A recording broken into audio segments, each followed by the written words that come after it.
Good afternoon from the Owl Athletic Complex. Welcome to this presentation of Keene State Baseball on the Owls Media Network as your Keene State Owls are set to go. They take on the Western New England Golden Bears.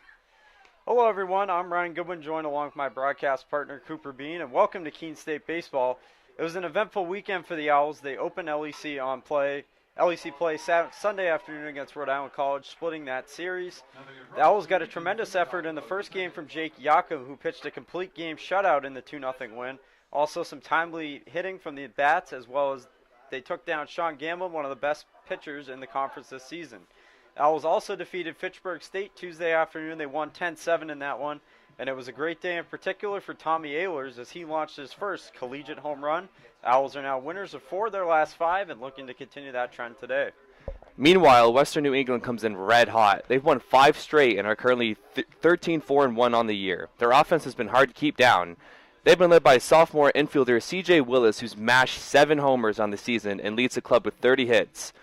Junior infielder Cody Waterbury is just another player on this team that's been dangerous to face, as he's tied in second for RBIs with 19 and has 22 hits, all while batting .328. First of a few games this week for Keene State Baseball. First pitch coming up in just a moment. Glad you're with us on the Owls Media Network.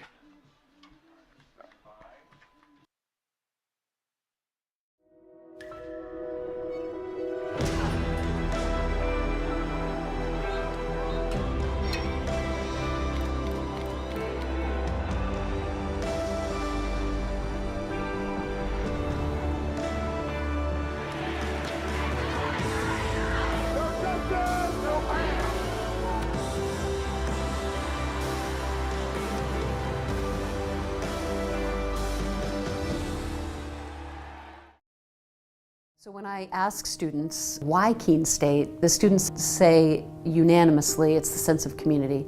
The feel when you walk on this campus is immediately a sense of belonging, a sense of safety, a sense of welcome, and a sense of opportunity and promise. And so I think our students feel that when they come to our campus, and they experience it when they join us.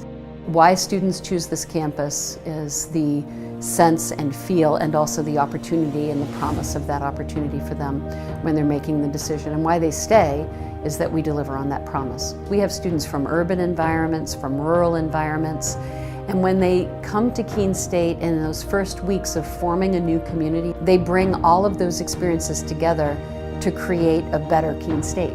It's a campus small enough to feel a sense of recognition and identity, and a campus big enough to feel part of something bigger than yourself.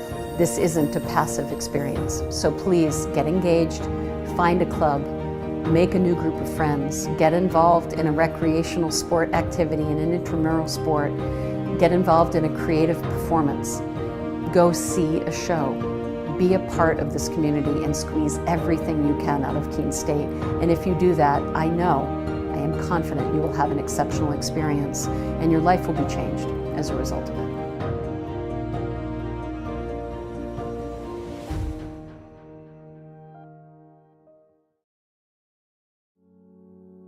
A single thread is unique. Like each of us, full of purpose and potential. A strand designed to connect, strengthen, and unite. But we face different challenges and have different opportunities. By acknowledging that others may struggle in ways we do not, we can celebrate our differences, embrace each other, and fortify the ties among us. A single thread can fray, yet when it's woven with another, a bond forms. A new strength created by the fabric of the whole. Let's embrace the fabric we make together, the diversity of our threads, to reach beyond ourselves and overcome the impossible. The true power of our game comes from unifying our individual backgrounds, connecting our unique stories, enabling us to be stronger, braver, greater. We can achieve so much more when we are all as one. What a season! The confetti is going to fall. here she goes, and she's got it. How sweet is this, and how wonderful for the sport.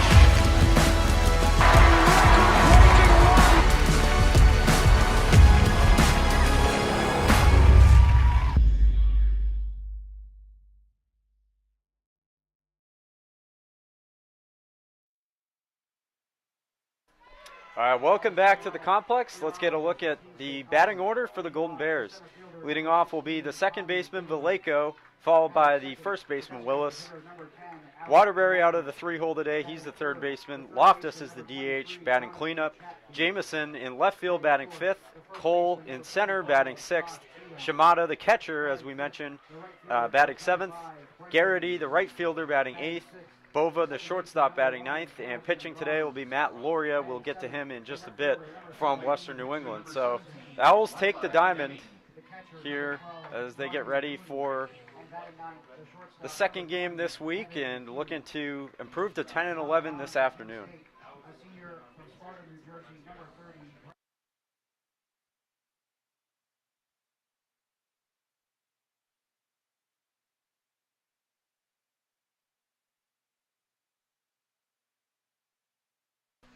All right, so on the mound for the Owls this afternoon will be Brendan Muse. He's a left-hander, 0-4 with an ERA of 12.08. He'll be looking to get back on track with a win this afternoon. Excuse me, a right-hander, not a left-hander. But nonetheless, looking to get back on track this afternoon. It's been a bit of a rough start for him this season, but got a chance to do it today, and that's the great thing about baseball. As he'll get his warm-up tosses in here.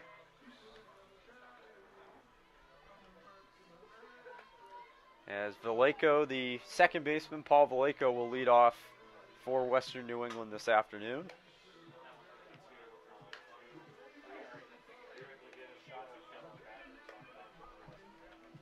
As it will not be Evan Cowley behind the dish for the Owls today. It will be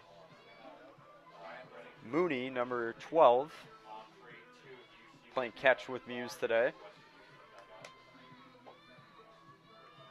And most of the rest of the regular lineup for the Owls this afternoon, as in the field, everybody usual today. As Muse gets in his final warm-up tosses here. And we get ready to go in this one. A lot nicer day out compared to last game that we broadcasted together, but have the windows open in our booth today. Yeah, the sun definitely kind of peeking through the clouds, and it's supposed to get up to right around 70 degrees today, so definitely a nice day here for early April. As last time we were in here, it was the last few days of March, but time flies, huh? First April game, yeah. Yeah, as you mentioned, we might be able to see the scoreboard today if the clouds do us nicely. Yeah. Yeah, if this sun kind of remains hazy, then we'll be able to get a good view of the scoreboard there in right center. Of course, next to the center field, which is 410 here, pretty deep center field, pitcher-friendly ballpark, as we mentioned in that first broadcast. And all right, so stepping up for Western New England, it'll be Paul Vallejo to lead things off as he will stand into the box here from the left side. And we are set to get going here from the Owl Athletic Complex. Busy day here this afternoon as we have softball going on as well. Yeah, you might hear some chanting in the background as we play this game here. First pitch from Muse, here it is. Lined into right field, foul. Down the line. That was hit pretty hard, but got down foul, so that's a loud strike one, and we are underway. Yeah, Vallejo, definitely a contact hitter. He's got a 3.33 average today. Definitely the guy you want up first here. Yeah, he seems like your prototypical leadoff hitter. He can get on base, probably can run a little bit. 0-1. Cut on, a missed. Strike two. So Muse ahead very quickly. You like to see that from Muse after his recent struggles getting in a good count here. Yeah, you don't want to walk anybody, especially to lead off the game. And if you give up a hit, you can work around it. But Comes the 0-2. On the ground to first. Beon has it. Flips to Muse for the first out. And that's 3 up. 3 pitches and 1 out for the Owls. So good start here this afternoon for Muse. And here's the first baseman. As we mentioned in the pregame, CJ Willis. He's been very good this year. 395 today. Yeah, 395, up right around 400. And he's given them that production that you want to see out of that first baseman for the Golden Bears. Fouled away for strike 1. Keene State in their red jerseys today with the white pants, as you can see, and Western New England wearing those sharp gold uniforms with the blue hats. Comes in 0-1. Called, strike 2. So Muse thrown 5 pitches. All 5 have been strikes. Filling up the zone. You got to love to see that. Yeah, knock on wood here, but he seems to, feel that energy today. And that was kind of a bit of a problem in the second game on Sunday afternoon when the wheels fell off for Keene State. They were walking a lot of guys. That one will miss, ball 1. Yeah, walks can typically tend to hurt you, even if it's with 2 outs. That can sometimes be key to getting a rally going. All you need is one guy on base to spin the wheels, Yeah. Oh, there seems to be a softball. Oh, yeah. We have a delay here for a moment as they'll clear that softball off the field, fouled away. Well, you don't see that every day, huh? No. Maybe we'll see a baseball drift into the softball field. We'll see. As Muse ahead 1-2. On the ground, this will be fielded nicely by Barnes. Fires to first to Beon in time. Nice play at second base. Yeah, what a play. By Barnes. He's able to prevent a base hit there, and they're 2 away. Flashing the leather a little bit there. Yeah. So Cody Waterbury stands in out of the 3-hole today. Another guy we mentioned in our pregame, hitting well above 300, 328. He leads the team in RBI as well, and out of the 3-hole, that's certainly what you expect. First pitch to him is low for ball 1. So Owls looking for a 1-2-3 first inning here. Yeah, not to speak too early, but Muse definitely has something to prove with today's performance, and he's been pretty good so far. So still about a month, just under a month left in the regular season. That one lined foul. Hard hit too. Yeah. Took the third base coach's head off almost. Yeah. You would hate to be the third base coach. Oh, yeah. I mean, even with a lefty up at the plate, you can get that opposite field foul ball that could just be stung. Mm-hmm. So, count even out 1-1 on Waterbury.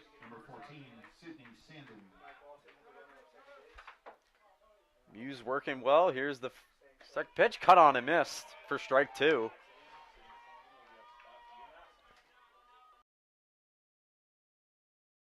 Out of the field here. Yeah. Yeah, first one went to the first baseman. Nice play at second by Barnes for the second out. And here is that 1-2. In there for strike 3. How about that? Brendan Muse, 1-2-3 to go in the first inning. We head to the bottom of the first, 0-0 on the Owls Media Network. The road to national championships runs through NCAA.com. And whether you follow one college team or all of them, it's never been easier to get the content you want all in one place. With live broadcasts of multiple championships across all divisions, with exclusive access. This is your ticket to the NCAA tournament. And highlights for every single championship. Stay in the game all season long with NCAA.com, the home of college sports. All right, we're back here from Keene State. Bottom half of the first coming up, and on the mound for the Golden Bears, it's Matt Loria today. He's 2-1, but with an 8.46 ERA. He's had some struggles with ball 4 this year, so he'll be looking to tamp that down this afternoon if the Golden Bears want to get a win over the Owls today. And he'll be greeted by Tommy Ehlers, who will lead things off for the Owls. Just launched his first collegiate home run, as we mentioned, on Tuesday afternoon against Fitchburg. and looking to keep that up today. Yeah, I would imagine he slept pretty good that night after hitting his first home run. Hopefully he can keep that momentum up here in this game. Yeah, the Owls have been good here from home. Well, only one game has, or only 2 games have been true home games. Of course, over the weekend they went to Franklin Pierce due to field conditions, but split that series there and looking to keep things going. They're 3-1 officially from home this year. So here is Tommy Ehlers to stand in. It'll be Ehlers followed by Verano, the DH. Chatfield is at third, batting third. Beon at first base out of the cleanup spot. Eaton 5th, Barnes 6th, Hudson 7th, Mooney 8th, and McHugh 9th. His first pitch is high, ball 1. Clean first inning from Brendan Muse. I know, that was rather impressive. Yeah, he got him in pretty short order, too. Didn't have to work very hard. Couple ground ball outs and a strikeout. Yeah, struck out Waterbury looking. You don't really see that much against him. Ehlers grounds one foul down the third base side.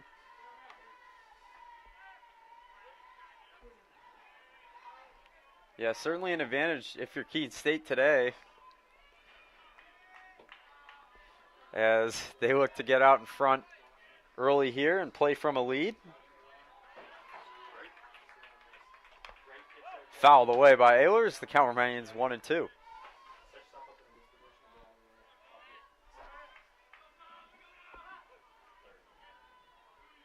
Bit of a different lineup. 1-2-3 for the Owls today. Called strike 3, and Ehlers is down. They're 1 gone. A bit of a different looking 1-2-3, at least in the 2-hole. Verano out of the DH spot today. Chatfield remains in that 3rd spot. And Verano had a pretty good day on Sunday afternoon against Rhode Island College. Looking to keep that up today. On the ground, that'll be right back to the pitcher. He bobbles it, but he's going to have plenty of time to fire to first for the second out. As he goes on to Willis for the 1-3 put out. There's 2 away. Yeah, both these pitchers have something to prove today, so I wonder if we'll see a bit of a pitcher's duel this game. Yeah, I mean, Chatfield stands in now. We saw on Sunday afternoon when Jake Yakum started that game, he entered with a 6.75 ERA, but then pitched a complete game. So you never know with baseball. Anything can happen, certainly. First pitch will miss for ball 1. Owls trying not to go down in short order either, as first 2 outs have been made relatively quick. As he'll ground that to Willis at first. He bobbles it a bit, flips to the pitcher just in time, and that is a very fast first inning for Western New England as we head to the top half of the second inning. No score here on the Owls Media Network. All right, pay attention. Welcome to Fandom 101. We'll cover the tools of the trade from foam fingers in the wave to the super secret wave. How's that for a course description? Lesson 1, your game starts long before the opening whistle, so arrive prepared. 2, if something piques your interest, raise your hand. And 3, work in groups. NCAA championships, attendance is encouraged, passion is mandatory. Get your seats today at ncaa.com/tickets. Class dismissed.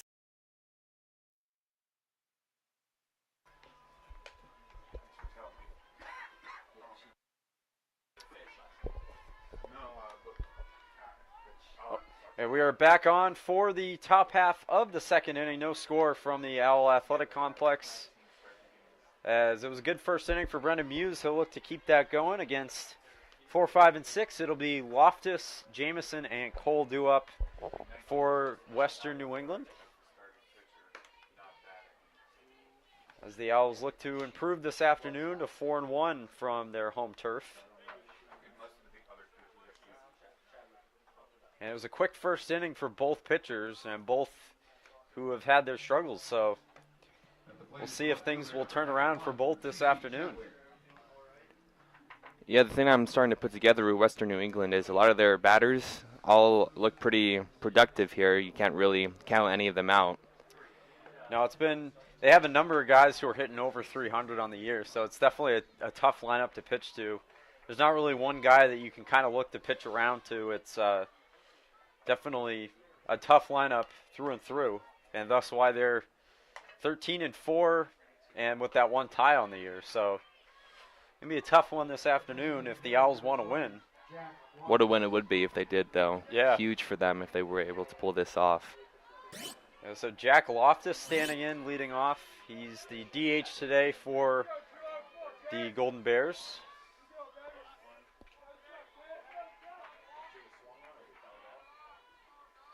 And he awaits the first pitch from Muse.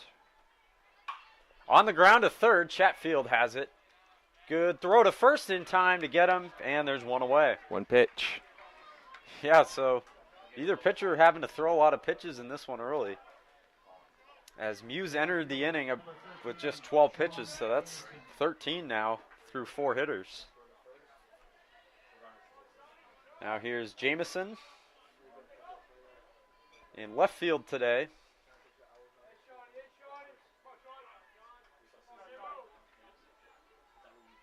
First pitch from Muse, just outside, ball 1. Certainly a great day for baseball here this afternoon. Yeah, perfect weather in my opinion. Shorts weather, but not too hot out here. No, yeah, this is like ideal baseball. Oh, yeah. Weather for sure. The 1-0, cut on a miss for strike 1. Big hack there from Jamison. Can't catch up to it.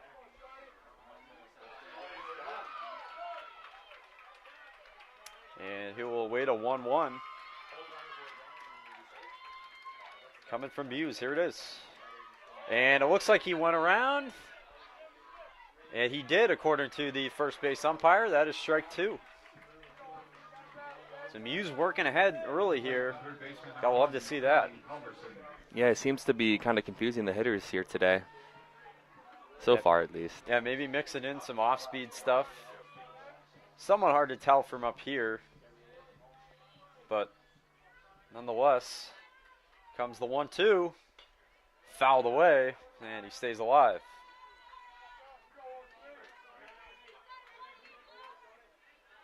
Owls looking to get to 10-11 on the season. And a win for Western New England would give them their 14th of the year.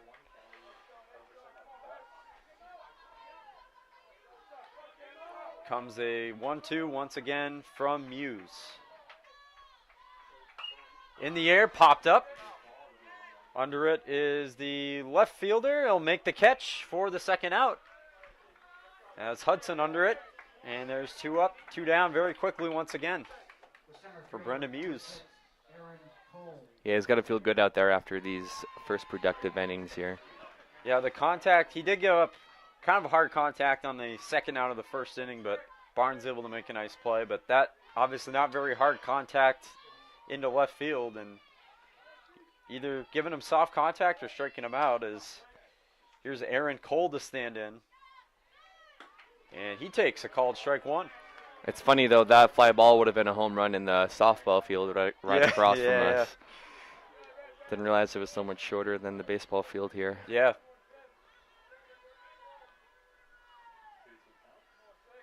Comes an 0-1 from Brendan Muse. Inside. No, they call it strike 2. Yeah, I was surprised by that as well. But yeah, Muse not throwing many pitches because he's being around that zone a lot. And not allowing too much hard contact so far. We'll see if he can get the K here. Yeah, this would be another fast inning. Here it is. On the ground, too short. McHugh has it. Fires to Beon, and he can't pick it. That gets away, so Cole's going to head to second. And he will take a turn. We'll hold up there, so that'll likely be an error on the throw from McHugh. It'll be an E6, I believe, and it will be. So that'll get the inning to Shimada, the catcher. Didn't mention him in the pregame, but he's also had a very good year, hitting right around 375. So another good bat in this Golden Bear lineup. And with an RBI spot here with 2 away after the error on McHugh. McHugh hoping that doesn't come back to bite, is in for strike 1. Yeah, you got to hope that doesn't affect Mew's performance out there today. Got to just pretend that didn't happen and get the next guy out here. Yeah. The shortstop, number 19, Sarah Cody. There's the 0-1 from Muse. That one will get away from Mooney behind the plate. Runner's going to take a big turn at third, but will hold up. For a second, he thought he might actually try it, but holding up there. Yeah, Keene was a little slow to home plate there, so I don't blame him for taking that big turn. Yeah, pretty good distance here between home plate and the backstop as well. So if a ball gets away and you got a speedy runner on, you never know, especially with 2 outs, might send him. Likely to score one there.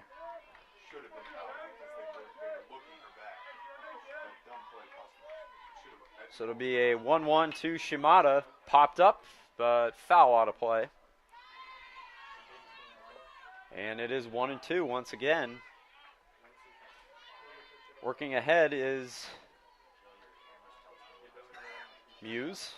Looking to get out of this one right now.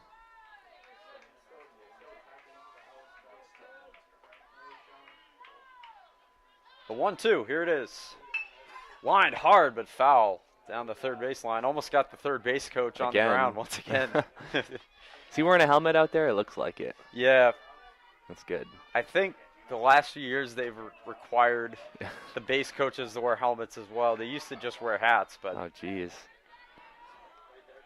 Obviously, if you get one on the noggin, that would not be good. Yeah. With a hat, certainly. 1-2, 2-2. It's high. That'll be ball 2. See, the count was still 1-2, so. Shimada looking to work his way back into it. He's worked it even now. And here is the 2-2. Line hard again, but foul down that left field side. He's wearing it right out. Seen a lot of curve on these foul balls today. I wonder if there's a little bit of wind out there messing with the balls. But yeah.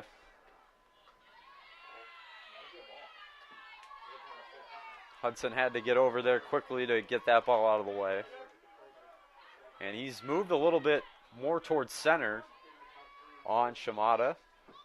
Comes the 2-2 again. High ball 3, count runs full. So Shimada battling here. First base, of course, is open, so this wouldn't hurt too much for a walk, but Hughes just wants to get out of this second inning. yeah, pretty important pitch coming up for him today. Let's see if he can get another strikeout. Here's the full count pitch. Missing for ball 4, so Shimada works a 2-out walk, and it is first and third now with 2 away. So Garrity coming up. Jake Garrity from the left side. Runners on the corners with 2 away. Hughes was able to get the first 2 pretty quickly, but has struggled since with 2 outs. There was an error on McHugh that kept it alive, and that one will miss for ball 1. And then a walk to Shimada with 2 away.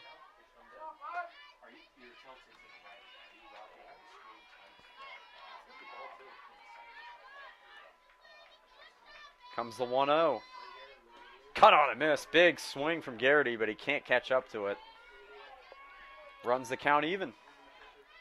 I almost feel like being in sticky situations with 2 outs is almost more intense than other, like 1 out or 2 out, you know, because you're just looking to get out of the inning. But yeah, it's that elusive final out that can be troublesome sometimes. That one in the air to right field, but it looks like Eaton's under it.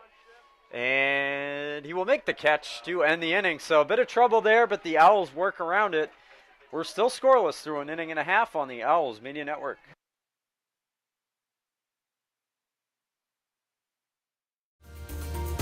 I believe sportsmanship is it's a mutual admiration and respect for your fellow competitors.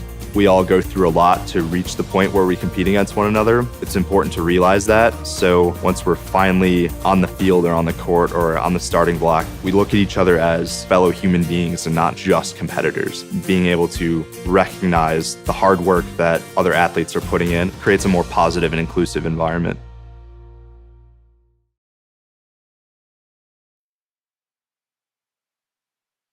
Back here on the Owls Media Network, Matt Loria will be out for his second inning here, and still no score, so Brendan Muse working out of some two-out trouble there with runners on the corners, but he got Jake Garrity to fly out to Brendan Eaton to end it, and now the Owls will be right back up, looking to get something going of their own here. It'll be 4, 5, and 6. It'll be Beon, Eaton, and Barnes due up for Keene State. And Beon's been pretty good this year. He had a 2-run double that put the Owls at the time in front of Rhode Island College in the third inning of Game 2 of that doubleheader. And it was a clutch 2-out hit off the right field wall. Almost got out. We saw a fair bit of home runs over the weekend, especially for Rhode Island, but Keene State almost had a few of their own as we get ready for the bottom of the second.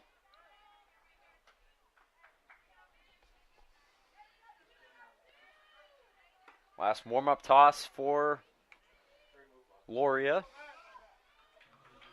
And Josh Beon, the first baseman, stands in. Number 45, Josh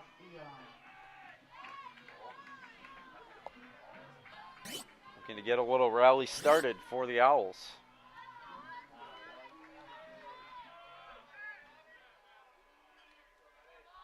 First pitch, here it is. High for ball one.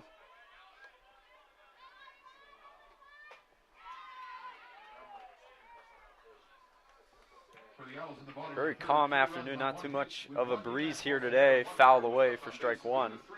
That was certainly the story on Sunday afternoon from Franklin Pierce, as it was chilly and also very windy. Ball would certainly carry as it jumped off the bat, especially to right field. Lined down for a base hit into left field, a leadoff single for Josh Beon. Good piece of hitting there, and Owls get something going. They have their first hit of the afternoon. Kind of seeing the same pattern with these two teams here, you know. First two innings, pretty shutout, and then this inning here, starting to get some action. Here's Brendan Eaton. He had an RBI single in Game 2 of the doubleheader. Also had an RBI double in Game 1 that gave them the second run. And he lines that one. That's a base hit into left field as well. That was wearing out left field, and they got something cooking first and second. Nobody out in the bottom of inning number 2. Yeah, two quick hits back-to-back there. Exactly what you want to see from Keene State. Hamilton Barnes, who had 2 hits in Sunday's doubleheader, stepping up. Kind of got off the schneid a bit. He came into those games 0 for 10.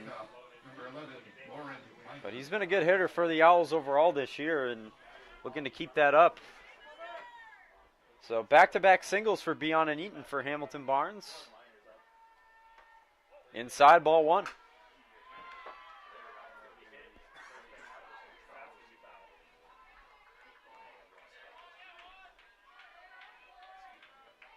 Barnes an early RBI opportunity in the bottom of the second.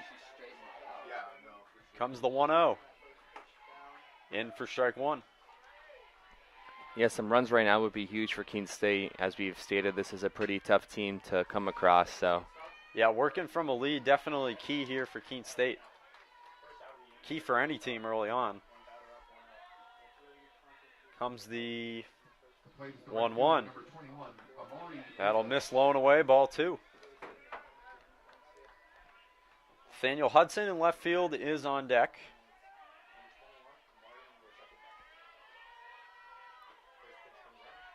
And Barnes working ahead in the count.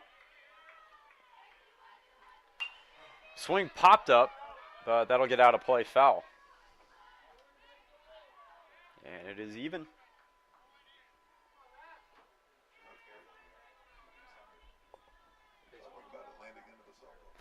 And the ball landed into the softball field, so something we'll probably see. We saw softball on the baseball field earlier. That one will miss high, ball 3. And the count runs full. I'm thinking it might be a good luck charm to see these balls in the different fields here. Yeah, we'll see. Maybe some late St. Patrick's Day luck from a softball. I mean, it's kind of a yellowish green, but, We'll close take it. enough. Here's the full count pitch. Missing for ball 4. The Owls have them loaded here with nobody out in inning number 2. Great scoring opportunity for Nathaniel Hudson now coming in against Matt Loria, who's, we talked about in the pregame, had some issues with walks, and he issues ball 4 right there.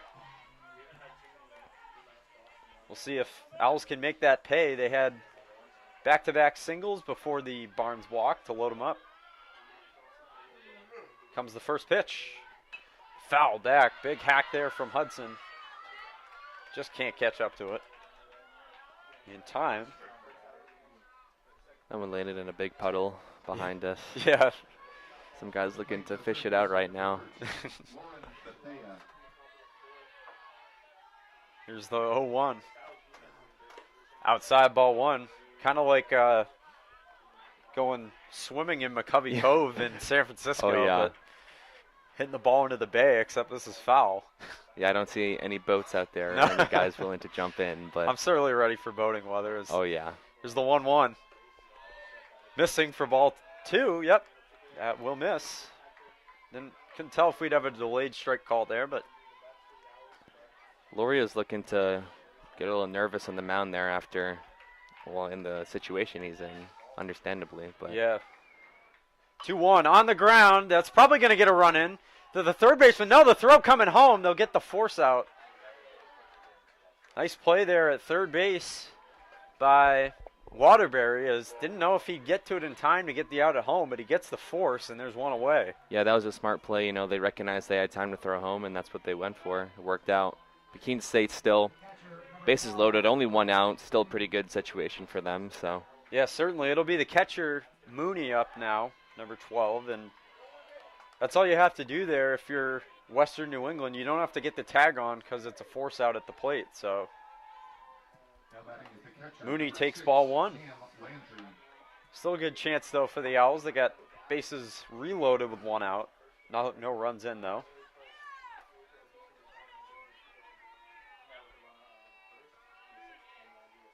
Evan Cowley with the game off today. And that one's in the air to left field. Tagging up is Beon. He's going to score. Tagging up is Eaton. He will score for the first run. The Owls take a 1-0 lead here on a sac fly from Mooney. So productive out number 2 there, and the Owls jump in front here in the second inning. yeah, that was definitely a very good situation for them. They're looking to get as many runs early on as possible because I'm sure they're expecting Western New England to retaliate here. But yeah, it's still a chance for McHugh out of the 9 spot at short today. First and second with 2 out, 1-0 Owls. Takes strike 1.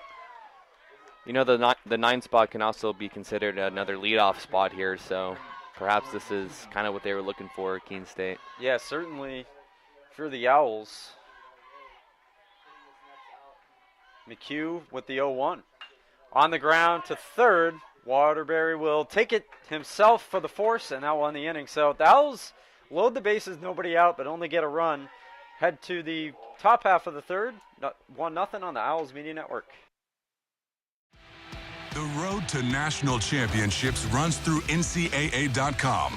And whether you follow one college team or all of them, it's never been easier to get the content you want all in one place. With live broadcasts of multiple championships across all divisions, with exclusive access. This is your ticket to the NCAA tournament. And highlights for every single championship. Stay in the game all season long with NCAA.com, the home of college sports.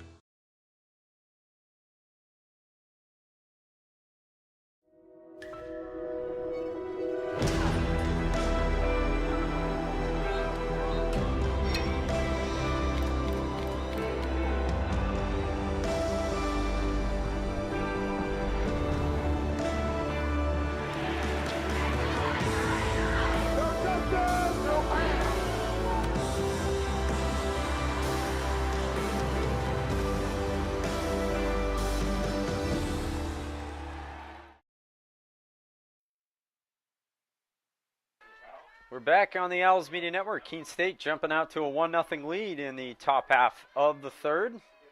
Brendan Muse back out for his third inning of work, and he'll get 9, 1, and 2 for Western New England. Bova, Vallejo, and Willis due up. After working out of some trouble last inning, the Owls had bases loaded with nobody out. We're only able to get a run in from a sac fly from the catcher Mooney that brought home Brendan Eaton. But nonetheless, working from a lead here early on, and that's what you like to see. Yeah, both teams will definitely take the outcome of that previous situation. So yeah, see if Keene State can kind of keep them at this 1-0 lead for a little bit now. Yeah, Western New England certainly has to feel good getting out of that jam with only one run. He'll certainly take that. As Muse fires in his final warm-up pitch, and here is John Bova to lead things off. Bova at shortstop this afternoon. And we're in number 7. It's a good number. Lucky number 7 right there. Yeah.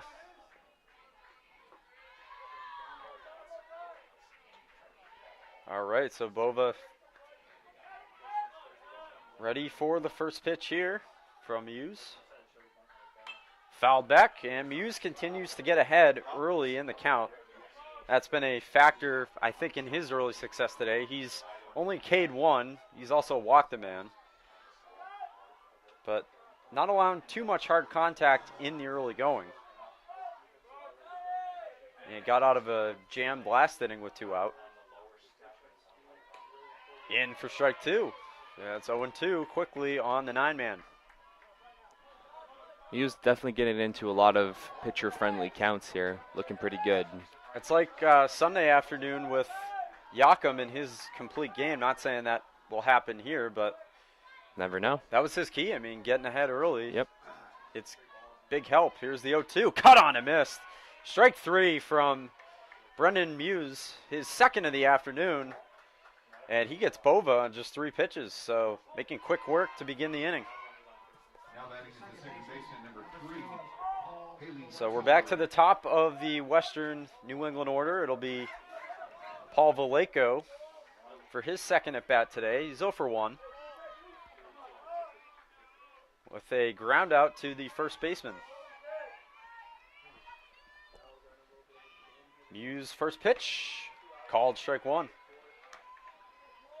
Yeah, he's just, no words really, just looking pretty dominant out there so far. Yeah, he's throwing a lot of strikes, making the Golden Bears swing it here early on. Has walked a man, but 2 strikeouts. Strike 2. All 5 pitches have been strikes from Muse here in the third. Yeah, he definitely changed that pitch up. That was definitely a breaking ball right there. So. Yeah, you got to good job keeping those hitters off balance. You can't throw fastballs, obviously, all the time because then they learn to expect it. Comes that 0-2. Cut on a miss. Strike 3. More good work from Brendan Muse. He gets his second strikeout of the inning just on 6 pitches. So he's going for an immaculate inning here. Yeah, I was going to say, looking for an immaculate inning. Be against the tough C.J. Willis, but he's 0 for 1 today. So 6 pitches, 6 strikes from Brendan Muse in inning number 3. Going for an immaculate inning against the number 2 man. First pitch. Lined into left field. That'll probably be extra bases, although Hudson fields it quickly. Taking a wide turnaround first is Willis, but he'll hold up. So much for the immaculate inning, but... Yeah, I think we jinxed it there. Yeah. I guess that's a rule. Don't talk about it until you're like 1 pitch away, maybe. Yep. So it'll bring up the tough Cody Waterbury, 0 for 1. Waterbury made a nice play at third base in the bottom of the second inning to cut down Beon heading home on a force out with the bases loaded.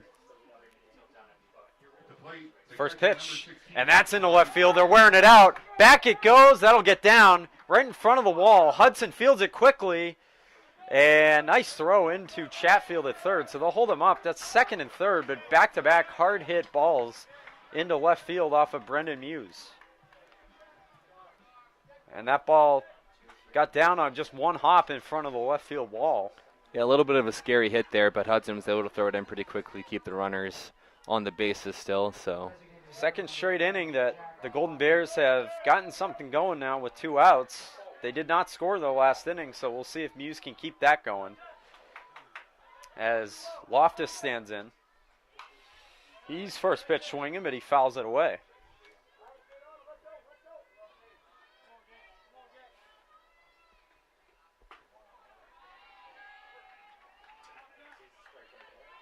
Loftus, the DH, is 0 for 1.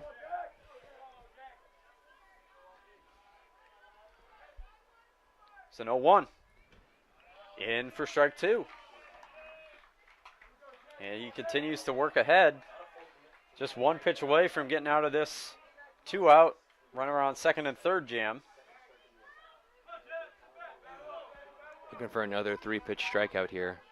Yeah, he got the first 2 batters this inning on 3 pitches each. Here it is, in the dirt, ball 1. Good block. Yeah, good stop there by Mooney. That ball gets away, and this game is definitely tied. I mean, oh, no doubt. Yeah. Like you mentioned, the distance between home plate and the backstop is quite large. So.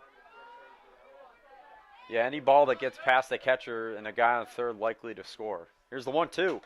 High ball 2.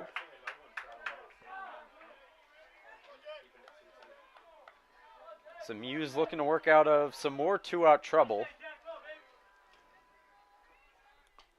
With Loftus up.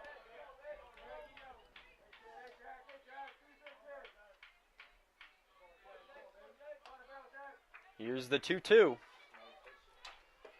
That'll miss low and away for ball 3. The count is full, so 3 straight balls here for Muse. And Loftus now has a full count. First base is open, but that would load the bases if he cannot get him out here on a walk. Yeah, I got a feeling Muse is going to throw a pretty hittable pitch here, but we'll see if the hitter can catch up to it. Here's a big 3-2 from Muse. Here it is. And he takes ball 4. So 4 straight balls, and he walks Loftus. And now here is Sean Jamison, the left fielder. Will have the bases loaded all of a sudden with 2 out. So big at bat early here for Sean Jamison. Even bigger for Brendan Muse. This has all come with 2 outs. First pitch, strike 1. So he gets ahead once again. He got ahead on Loftus, but was unable to put him away.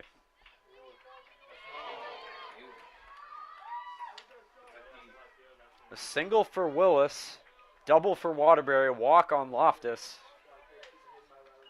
Fouled away, and it's 0-2. And that's loaded the bases with 2 out. Now batting is the right fielder, number 9, Amanda Saratani. Another 0-2 count here. Yeah, let's see if he can put him away this time. He was ahead 0-2 on Loftus, but threw 4 straight balls to put him on at first. Muse looking for a big strikeout or out in any way right here. Here it is. On the ground to first, beyond fields it cleanly, takes it himself, and that will end the inning and retire the threat. So Western New England threatens once again, but they still trail 1-0 on the Owls Media Network.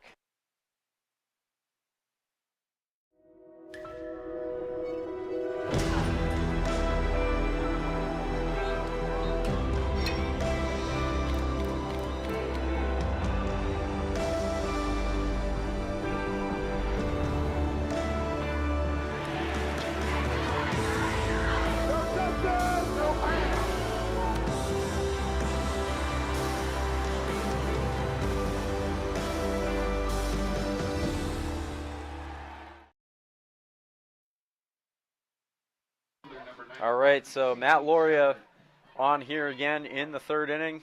Looking for his 3rd inning work today. He'll be greeted by Ehlers, Verano, and Chatfield, the 1-2-3 for the Owls, who escaped another big jam there. Bases were juiced with 2 out, but Brendan Muse able to get a ground ball to end the inning.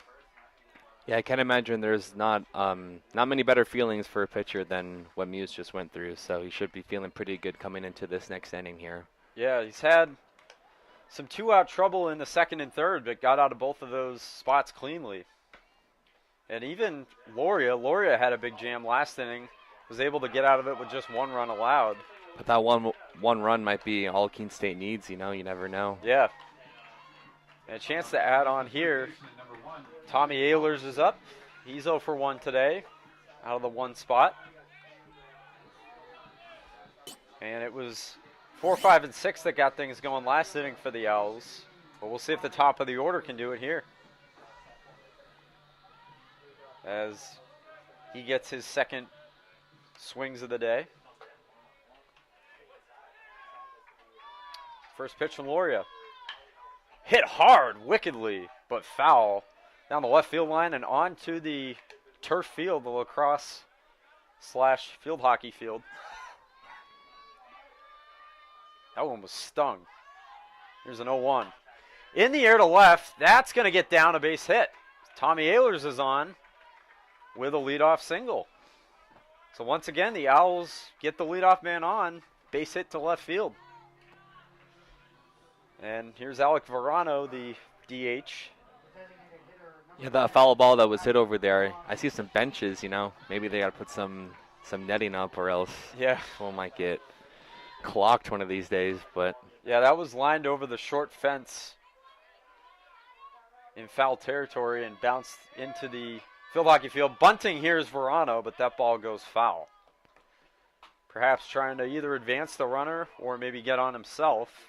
Had that stayed fair, he most likely would have made it to first base, too. Yeah, that was like perfectly placed. If he can get it, I think, onto that grass, it'll probably stay fair. It's just once he get it down the baseline there, it has the tendency to roll foul. I doubt he's going to go for another bunt in this at-bat now, though. Yeah, we'll see if they keep that sign on. Here's the 0-1. Yeah, will not bunt that time, and that's ball one.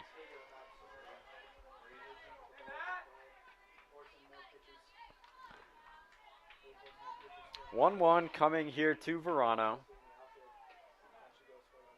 Tommy Ehlers at first base after a leadoff single. Here it comes. On the ground to second. The only play will be to first, so that's where they'll get the out. And there's one away, but that works as a sacrifice as Ehlers gets the second with one out. Yeah, all we need is a single now, and might be 2-0 Keene State here. Yeah, you got who you want right now at the plate. That's Chatfield. Looking to make it 3-0. Yeah. Has had a couple home runs on the year, one of them coming at this ballpark against Salem.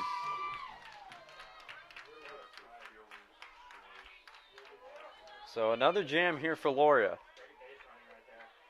First pitch, high, ball one. This time runner at second with one out. At the plate, the second baseman, number 3, Molly Murray. Owls have 3 hits on the day. Western New England with 2 so far. Chatfield takes strike one.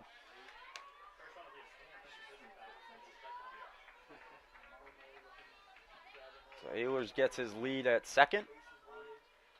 Not too big. Ryan, can you have an error on the fielder's choice? In the air to right field. It looks like it's going to hang up, and it will. Ehlers will hold up at second. Nice read there. Not running, and they're 2 away.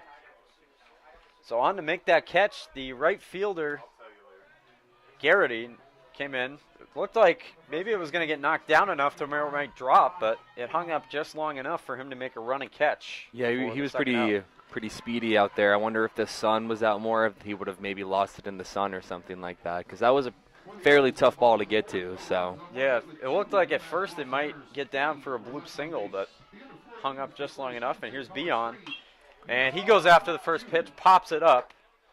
Under it is the left fielder to make the catch, and that won the inning. So the Owls strand a man at second, and we head to the top of the fourth. Keene State on top, 1-0 on the Owl Media Network. Our campus can be pretty quiet during the summer, but we're still here to show you what your life at Keene State will be like. I'm Emma, a tour guide of the admissions office, and I'm here to answer your questions and show you the parts of our community you're interested in seeing most.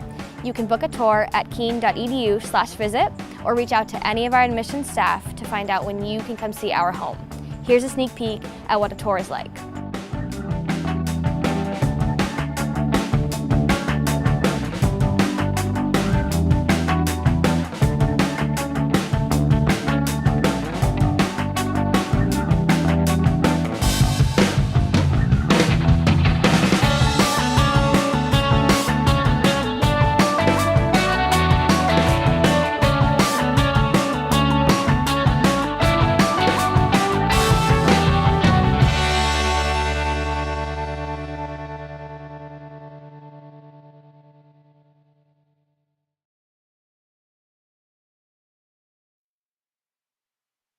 Back here in the top of the fourth, Owls in front, 1-0 on the Owls Media Network.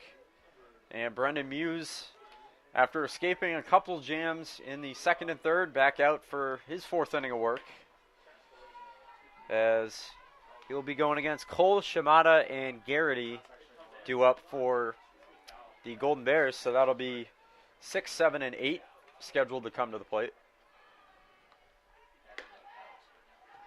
And they got something going in the second inning. Cole reached on an error from McHugh short with 2 out. And then Shimada able to draw a walk, but able to get out of that was Muse. Yeah, speaking of Muse, he's looking to have 48 pitches right now, so I wonder how long they plan on keeping him in the game. But if he continues to perform, I don't see why he needs to be taken out here. So yeah, might as well ride the hand if he continues to be solid here. As Aaron Cole, the center fielder, leads things off for the Bears. Muse with his first pitch, showing bunt but pulling it back for ball 1. Pretty similar game on both sides here. I mean, both just tried to bunt. Pitcher's duel kind of going on here. A lot of the same situations they've been in. Yeah, we got a kind of a pitcher's duel definitely on our hands. Only 1 run in total through 3 innings. 1. And the 1-0 in for strike 1.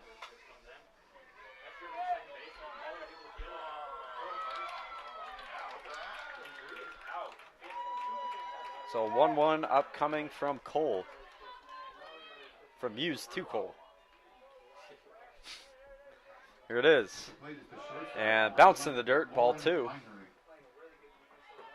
Seeming to throw a bit of a balance today is Muse, and that's kind of kept Western New England for the most part off balance. Yeah, it's surprising to see a team this hot kind of struggling as hard as they are at this point in the game. Yeah, only 2 hits off of Muse, as he has walked a couple as well. That one in for strike 2. Count runs even. 3 Ks so far for Muse to the 2 walks as mentioned before. Here comes a 2-2 pitch. Looking for strikeout number 4, and here it is. High for ball 3, count runs full. So trying to avoid a leadoff hit or a leadoff walk here would be big. Looking for the leadoff strikeout. Owls get somebody going in the bullpen. Here's the 3-2 away for ball 4. So that's the 3rd walk of the day for Muse, and now brings his strikeout to walk ratio even at 3 apiece. Owls have somebody warming in the bullpen.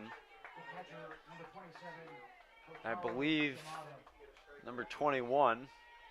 Looks like Phil Nichols. So we'll see if they make a pitching change at some point here, as Kotaro Shimada stands in, the catcher for the Golden Bears. He drew a walk his first time up. First pitch, low for ball 1. And Muse has worked more typically earlier in the season, at least when this team was away for spring break. He worked more out of the bullpen. So, again, we'll see if he goes beyond 3 or 4 innings today. Cut on a miss. Big swing. Runner goes. He's going to get in easily. No throw. So that'll be a stolen base for Cole. And Western New England, probably with their best chance of the day, runner at second and nobody out, looking to tie this thing or take the lead.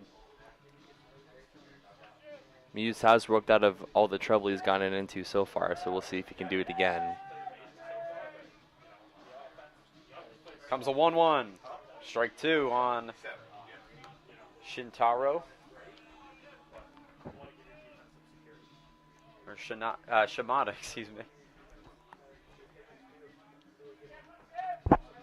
Owls have double barrel action. Can't tell who the other pitcher is. One of them closest to us is Phil Nichols. Lined into right field. Eaton's going to be camped under it. He'll make the catch. Cole tags from second, and the throw not in time. And it gets away, but backed up nicely there by Muse. He does his job. Very smart there. Yeah. Yeah, that's what you're supposed to do as the pitcher, get behind that third baseman in case it gets away, and he does. So that'll hold the runner at third, but now man on third, one out for Garrity, who's the 8 hitter today. And this would be a big spot for Muse' 4th strikeout today if he can get it. Oh, no doubt. Hold that runner at third, one out. As anything in play will likely bring in a run. First pitch, cut on a miss. Big swing from Garrity, but he comes up empty. Yeah, moments like this as a pitcher, really prove if you can get out of these tough situations here. Kind of make or break it. More trouble for Muse, looking to work out of it. The 0-1, missing low. And the count runs even. Yeah, you'd think at this stage in the game, Owls in front 1-0. It's only the 4th inning. You'd think if they get a ground ball at somebody, they're probably going to cede that run. Unless it's the 3rd, then maybe they might hold them. 1-1. On the ground to first, right to Beyond Hill, take it himself. He taps the bag for out number 2. So that worked out perfectly as Cole has to hold up. Nice job by Beyond to look him back. Yeah, it couldn't really get much better than that. Cole didn't even take a foot off of the third base bag, it looked like. So. And it was a hard enough ground ball where it got to him fast enough that Cole didn't really have a chance to think about going. So. Yeah, knock on wood here, but looks like Muse has performed a lot better than he was expected to today. Mooney behind the plate. I can't imagine he'll be in the next inning, though. I imagine they're going to do a pitching change, but we'll see. Yeah, they have double barrel action going, so you would think if he gets through this scoreless, that might be the line score for him today. We'll see. 1-0 upcoming. Called strike one. So Cole led off the inning with a walk, and then he stole second base, got to third on the flyout from Shimada. Popped up. Chatfield battling the sun. Let's see if he has it. And he does. So battling the sun a bit. He makes the catch to end the inning. How about that? Brendan Muse works out of trouble once again. Still 1-0 Owls here on the Keene State Owl Media Network. All right, pay attention. Welcome to Fandom 101. We'll cover the tools of the trade from foam fingers in the wave to the super secret wave. How's that for a course description? Lesson 1, your game starts long before the opening whistle, so arrive prepared. 2, if something piques your interest, raise your hand. And 3, work in groups. NCAA championships, attendance is encouraged, passion is mandatory. Get your seats today at ncaa.com/tickets. Class dismissed.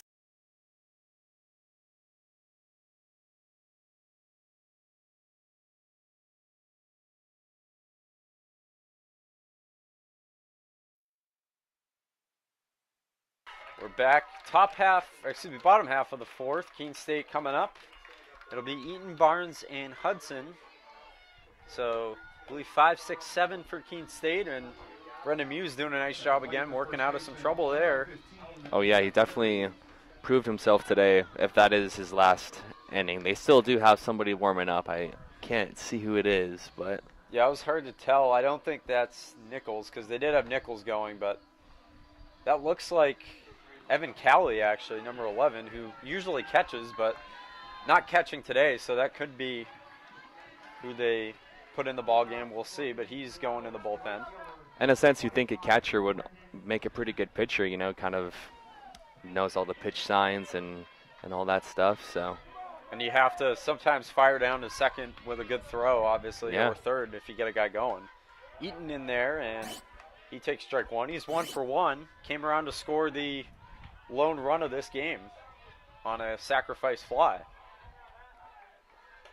And he takes ball 1. So Eaton reached in the first inning on a base hit. In the second inning. And on the ground, that's another base hit for Eaton through the right field hole. And he's on for the second time today.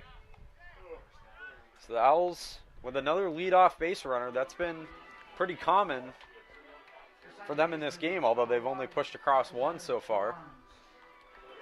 Yeah, that was a good single for Ian. He has 16 RBIs now, 15 before today, still leading the team with RBIs.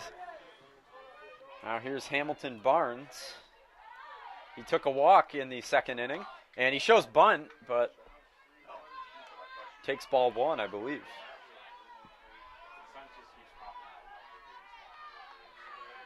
So he works ahead in the count. That's the only walk that Laurie is allowed today. Check back on Eaton at first, and he's back in safely.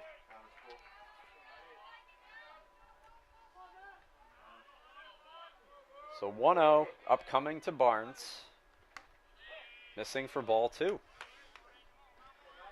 Yeah, Laurie has walked 1. He's also struck out 1.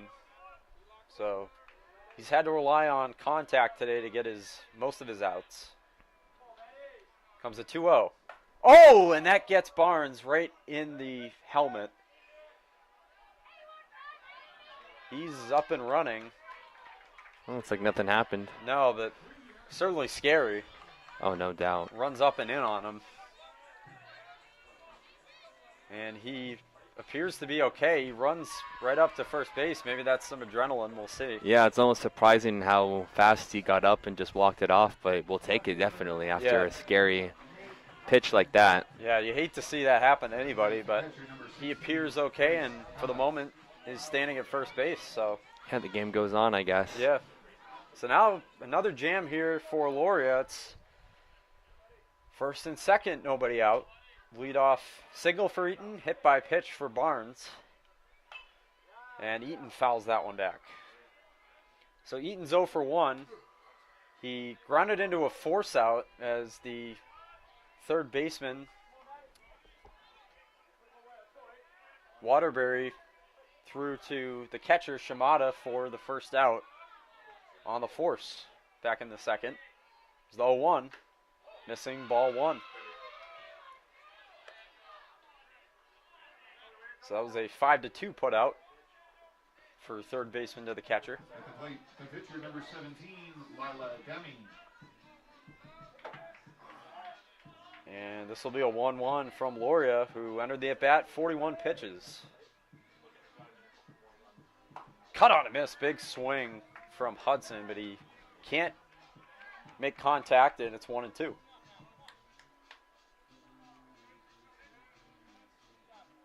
Barnes at first, Eaton at second.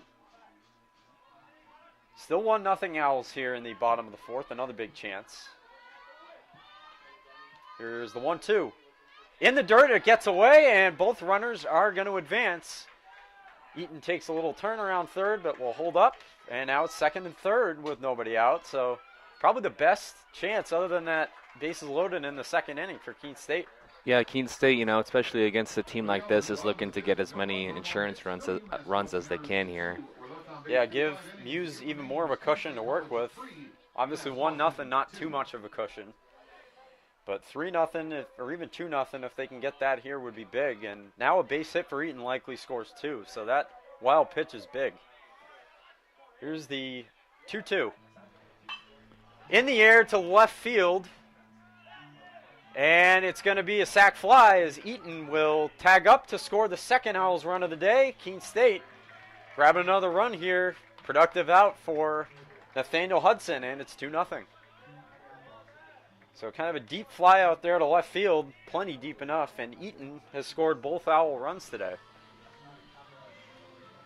with 2 singles, and now here's Ryan Mooney, the catcher, who also hit into a sac fly his first time up that brought home the first run back in the second. Yeah, we seem to be playing some small ball here today. Yeah, productive outs to get those runs home. And he goes after the first one. Couldn't hold up for strike 1 from Loria.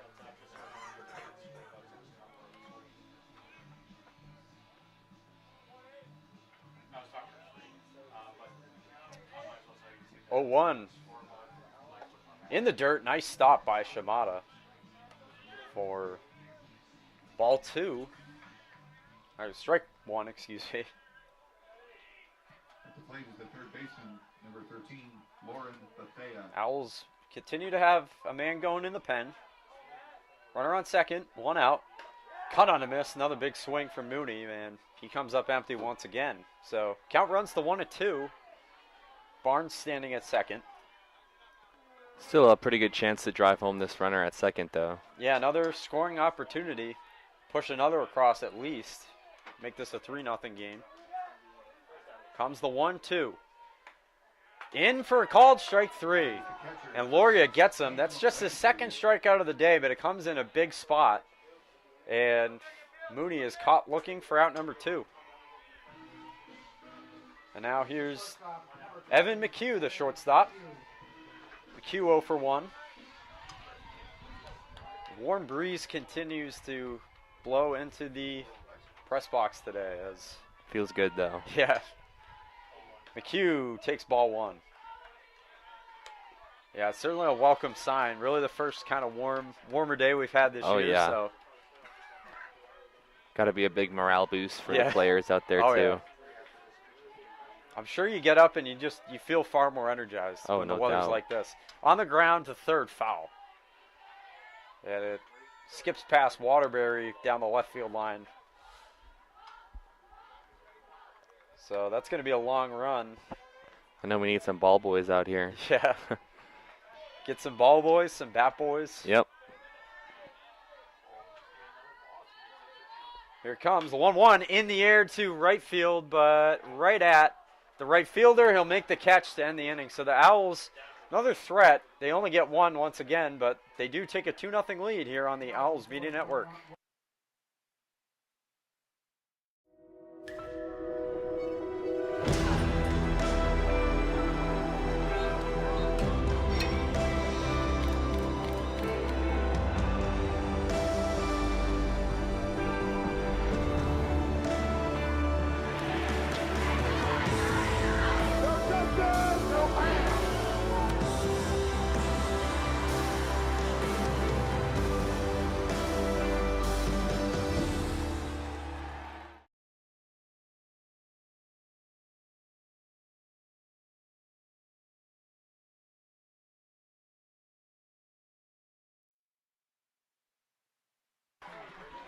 All right, we're back in the top of the 5th.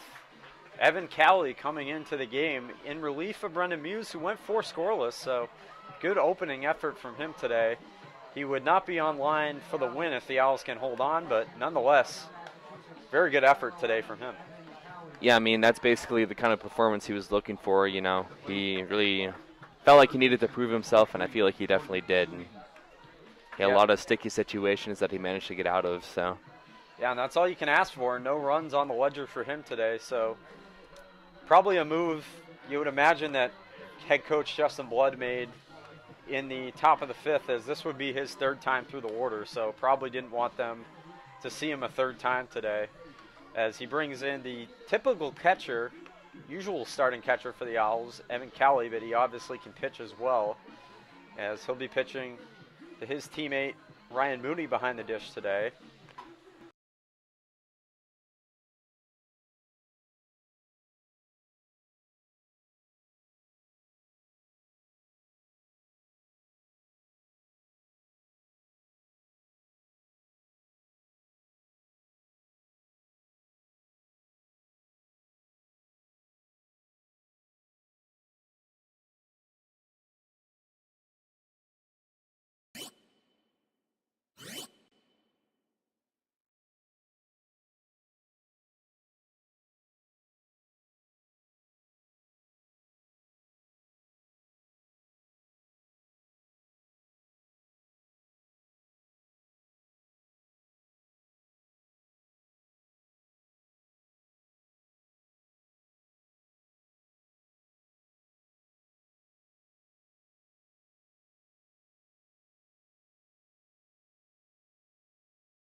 Owls in front 3-2 over there. Cut on and missed from Willis. Took a big hack, Looking for a double win today. but came up empty.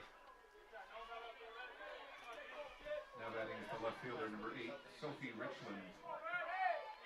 So here comes the 1-2. Outside, ball 3. Ball 2, excuse me. I messed up the count once again there. The count runs even now. 2-2. Coming up to Willis. Callie winds, and here's the pitch. Just Ooh. outside, ball 3. Just outside. Yeah, didn't miss by much. It's kind of hard to tell from this angle from the first base side. Yeah, we do have a weird angle up here, but now it's ball 3. Yeah, so count full. Here it is. Cut on and miss. Strike 3. Callie gets him swinging, and Mooney applies the tag for out number 2. Nasty breaking pitch in the dirt there. Yeah, he fooled him big time, and 2 quick outs, though. Yeah. Looking to get the third one here. you gotta love what you've seen from Callie in relief for the first 2 batters. And here's Cody Waterbury, 1 for 2 as well. And he goes first pitch swinging, pops it in the air to right field. And Beyond just cannot make the catch to end the inning. He almost had it. Maybe lost it a bit in the hazy sun here this afternoon. We'll see. It's also pretty close to the fence there. Maybe he didn't want to take a dive into that metal fence over there, but Yeah, so Western New England may be trying to make the Owls pay for that mistake, but that is a strike. And Waterbury down 0-1. Here it is. That one will miss badly in the dirt past the catcher for ball 1. No harm done, though, as nobody on base right now.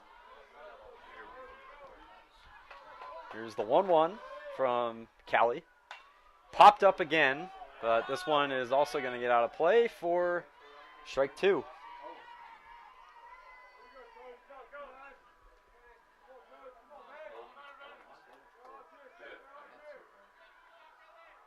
Here's a 1-2 from Callie.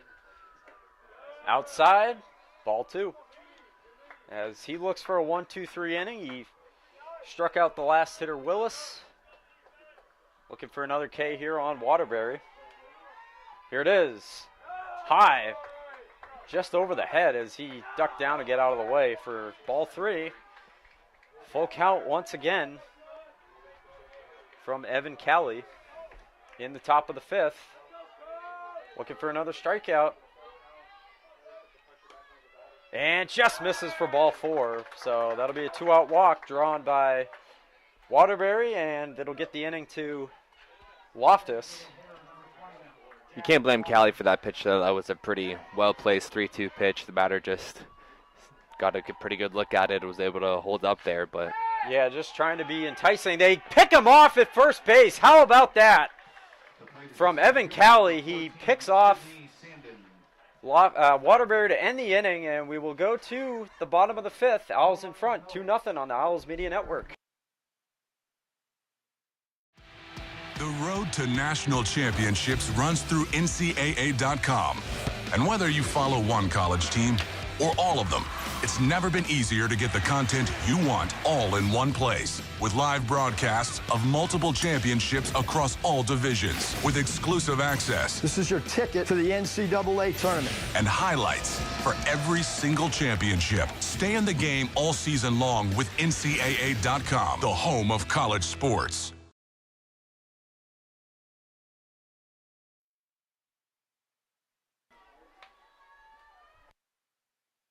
All right, so For Western New England, a junior from Madison, Connecticut, number 47, Liam Wallace. Liam Wallace will enter the game for Western New England as we are back on in the bottom half of the 5th. So Matt Loria goes 4 innings, allowing 2 runs. And I believe he struck out 2 and walked 1. So Keene State will get their look now as they dip into the Bears bullpen. As he'll get a look at part of the Owls order. This will be Ehlers, Verano, Chatfield, 1, 2, 3 for Keene State.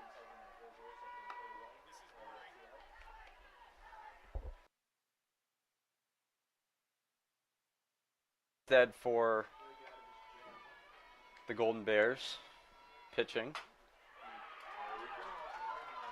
As we just try to see, that's Eddie Murray. Yep. So he's wearing 47 today instead of his usual 41. So Murray enters the ball game for Western New England. Apologize for that. And Ehlers gets ready to greet him, followed by Verano and Chatfield. Now batting is the pitcher, number 12, Bree Nokianda. Doesn't have too much stats, but he does have a 0 ERA at the moment, so, and 1 win. Yeah, hasn't allowed any runs, so. Only 5 innings pitched, but it's still pretty impressive if you ask me. So. Yeah, pretty good. I mean, basically one full outing with no runs allowed. Tommy Ehlers digs in. He's 1 for 2 today. Pops it up, and that's going to get out of play, foul behind the plate for strike 1.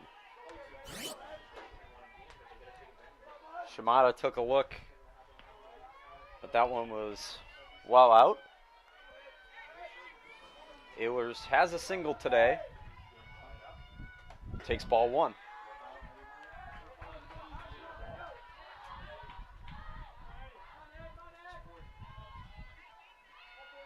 So the count now even, 1-1. Here it is from Murray. Check swing. That's going to get down. Running out is Ehlers. He's safe. That's going to be an infield single for Tommy Ehlers to lead things off. Just a little check swing, almost a bunt. But he's going to get on with an infield hit to lead things off. Yeah, so I don't even think he realized that he hit that for a second there. Yeah, it was a half-convicted swing. He didn't even fully go through the motion. He just checked it. He got a piece of it. He ran it out, though. He got there pretty quickly. That ball just landed between the pitcher and first base, kind of in no man's land. Yeah, so. I think they were a little confused as well, but it worked out for Keene State. Yeah. So they'll check on Ehlers, back in safely. Yeah, you'll take it. That counts as a leadoff single. So Ehlers improves to 2 for 3. As Verano takes strike 1. Count at 0-1.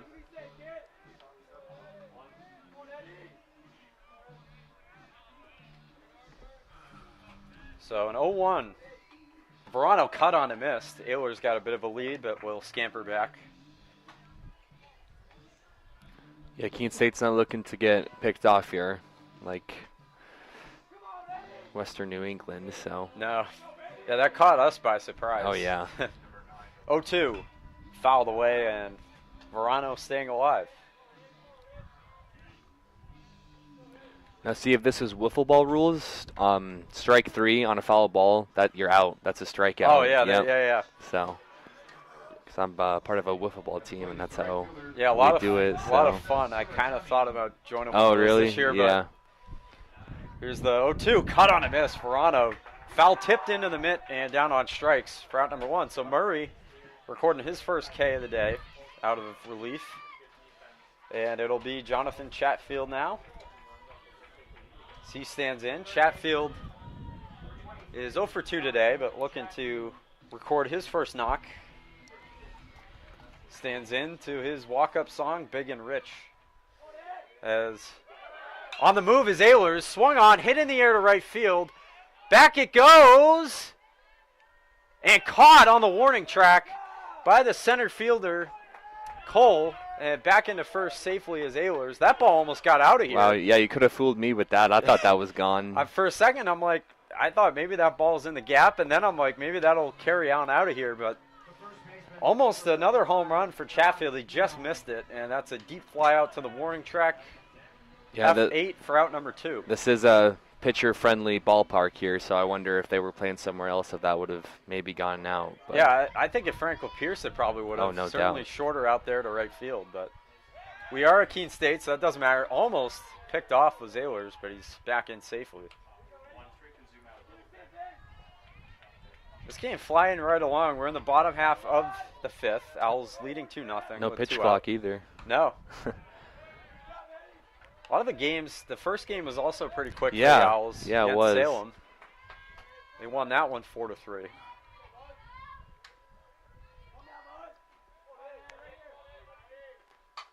So be on Down 0-1. Here goes Ehlers. Throw into second. He steals it safely. Stolen base for Tommy Ehlers. Gets a man into scoring position with 2 out now. So an RBI spot for Josh Beon on that ball. So ball 1. Count even. Base hit likely will score Ehlers. If he can put one in play here.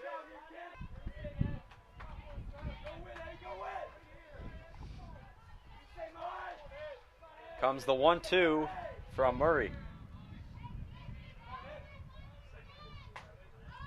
Here it is. Cut on it, missed. Beon strikes out swinging, and the Owls leave Ehlers stranded at second. We head to the 6th. 2-0 Owls on the Owls Media Network. I believe sportsmanship is it's a mutual admiration and respect for your fellow competitors. We all go through a lot to reach the point where we compete against one another. It's important to realize that. So once we're finally on the field or on the court or on the starting block, we look at each other as fellow human beings and not just competitors. Being able to recognize the hard work that other athletes are putting in creates a more positive and inclusive environment.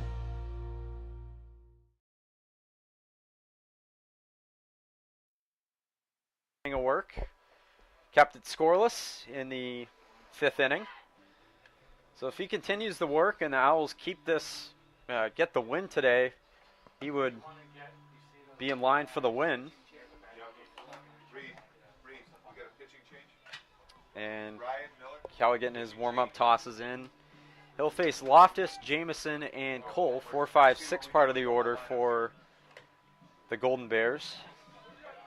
And just looking to keep them off the board. Owls pitching's been good once again thus far today. Yeah, it's pretty unusual to see a team of this caliber being Western New England kept 0 runs through 6 innings, but pretty good performance by Keene State.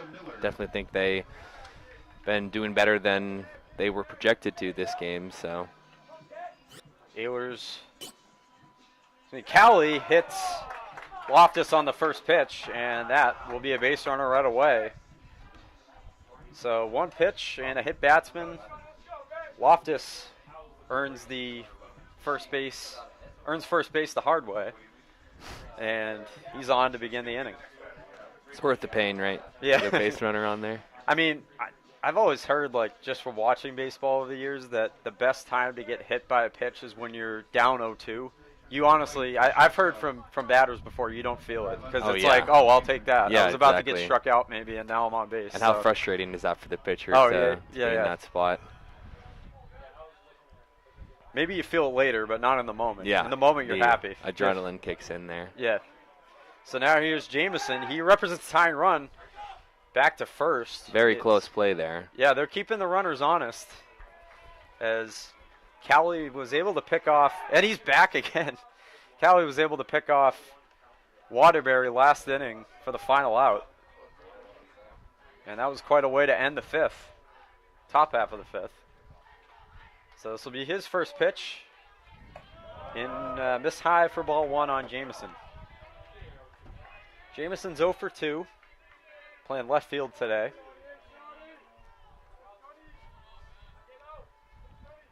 (1-0). Popped up and out of play, foul. Probably made it onto the turf over there, lacrosse / field hockey. Get some souvenirs. Yeah. Yeah, look out. It doesn't look like there's a practice going on right now, but look out if there is, because you get some foul balls your way. There's a 1-1. In for strike 2. Cowley battles back. He's ahead now. Man, looking for a ground ball right at somebody. You could get a double play here. Oh, yeah, that's definitely the objective right now. 1-2. Foul back by Jamison to stay alive. We'll definitely also take the strikeout, though, if that comes first. Yeah, just some kind of out here. You'd take for Keene State. Back to first. Not that close that time, but keeping the runner honest, as they know Loftus could be off.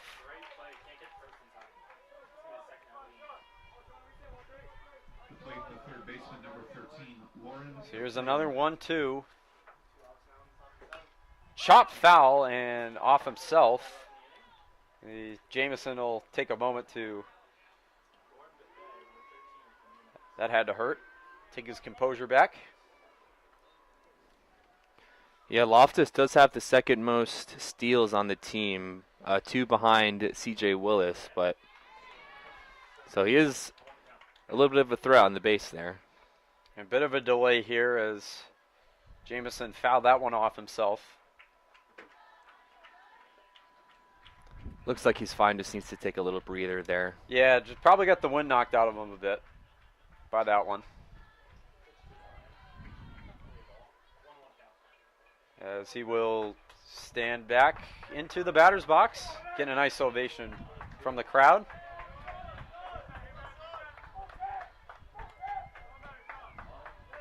He'll face another 1-2 pitch from Evan Calley.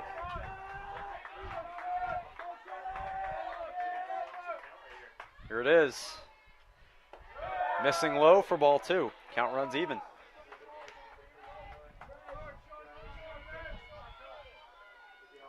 So 2-2. Runner on first. Owls still in front 2-0 in the top of the 6th. 2-2. In there for a called strike 3. Jamison not happy at all after that one, but he's rung up on strikes, and there's a big first out for Evan Calley. Yeah, it's a pretty good bounce back pitch there after hitting the first batter, but now if we get the double play, we'll be out of the inning. So yeah, that would be great. It's Aaron Cole who's 0 for 1. Reached back in the second inning on an error, E6, and that one gets away, so Loftus will not have to steal as he advances to second on the wild pitch.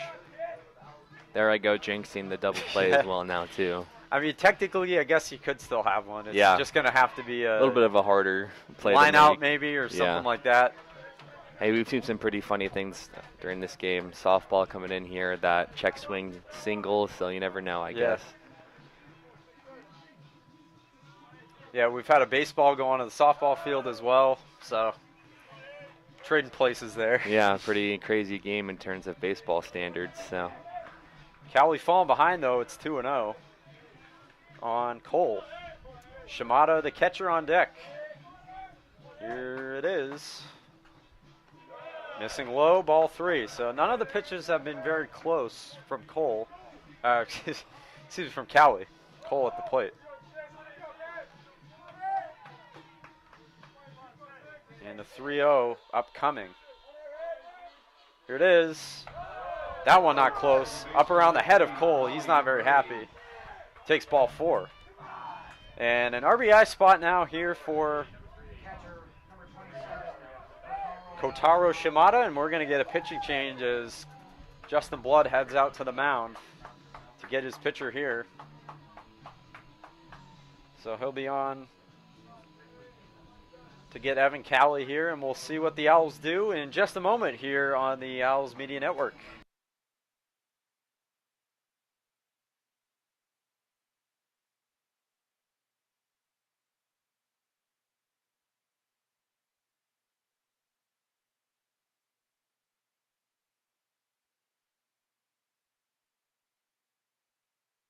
Just a meeting, I guess.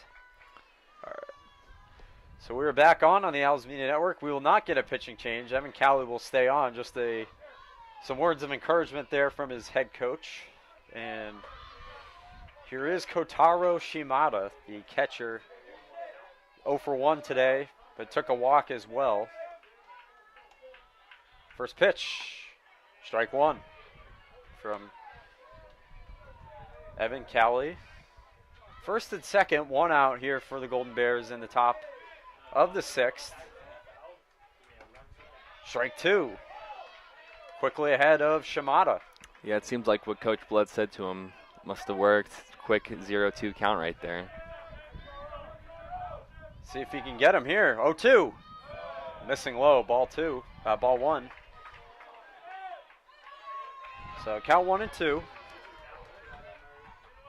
Loftus at second, Cole at first. Loftus on with a hit by pitch. Cole drew a walk. 1-2. On the ground to Chatfield at third. Taps the bag for one. On to first. Picked by Beyond for two. Yes, that is on the transfer, they say. That's a double play to get out of the inning. What a job there by Evan Cowley as we head to the bottom of the sixth. Owls still in front, 2-0. All right, pay attention. Welcome to Fandom 101. We'll cover the tools of the trade from foam fingers in the wave to the super secret wave. How's that for a course description? Lesson 1, your game starts long before the opening whistle, so arrive prepared. 2, if something piques your interest, raise your hand.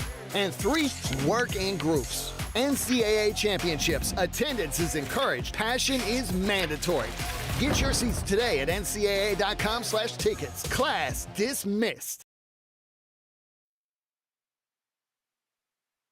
We are back in the bottom of the sixth. Big work there from Evan Cowley as Chatfield got tapped the bag at third for one and on to first for two to end the inning. So got the force there, and then to first, Eddie Murray back on for his second inning of work. Shares the name with the Hall of Fame outfielder for the Orioles. Almost Eddie Murphy, too. Yeah, all very similar names.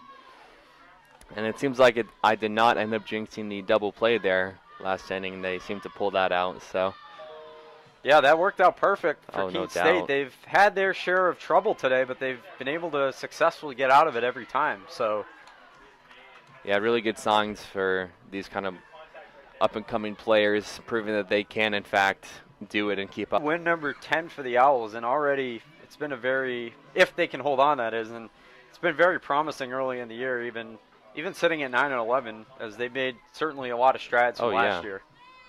Yeah, they'll be putting out Western New England's 5-game winning streak, too, if they are able to pull it off today. So Brendan Eaton stands in for his another at-bat today. He's 2 for 2, his third at-bat, and both of them have been singles, and both times that he's reached, he's come around to score. So we'll see if he can do that again here in the sixth. Third time's the charm, as they say. Yeah. Eaton takes strike one, and we're underway in bottom half of inning number 6. First base coach getting back over there for the Owls. Eaton looks at ball one.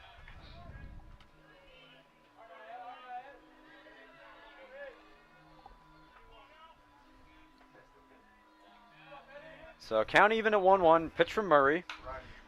Lined into center field, a base hit. And Eaton is 3 for 3, so we'll see. 3 singles. See if the Owls get in another run here with Eaton on base. He's been their good luck charm today. Yeah, I was going to say, if we're following the same pattern, it should be 3-0 Keene State here. Yeah. Wouldn't hurt, I guess, to get another or even a few more. But oh, yeah. Well, at least we'd take another run, I guess. As Hamilton Barnes is in. And he does not have a recorded at-bat as Eaton back into first, as Barnes took a walk in the second, was hit with a pitch in the fourth. So has not recorded a hit, but has also been on base twice. And good to see that he's all right after that shot he took in the fourth. Back in is Eaton again safely. So he took one off the head.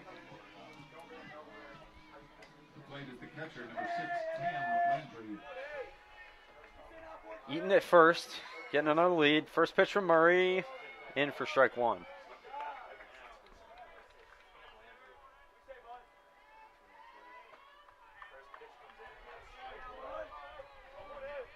Comes the 0-1 from Murray to Barnes. Swung on a miss for strike two. And he's quickly behind.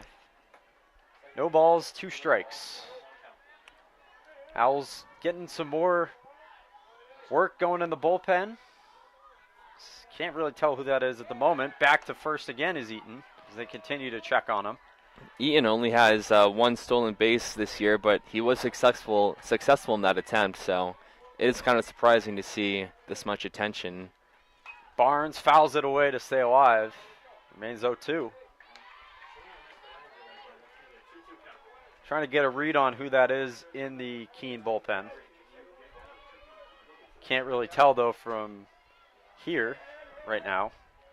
Another 0-2. Line, that's a little blooper. That's down, a base hit. To third goes Eaton. Barnes stumbles heading around first, but he'll be back in safely. First and third now. Owls get something cooking once again here in the sixth with nobody out, first and third. Seems like Ian needs to get on base all the time. That's when Keene State starts to show out here. Yeah, I mean, Eaton has been kind of their good luck charm, and now Nate Hudson standing in with another RBI spot. He has an RBI on the day with a sac fly to left field. So he can make another out here, another sac fly, ground out something, and get another RBI. Here it is. He's showing bunt, and that's fouled away for strike one. That'd be interesting if the Owls try maybe a safety squeeze. Not a suicide squeeze, as the runner was not off from third. Yeah, the Owls have... That's...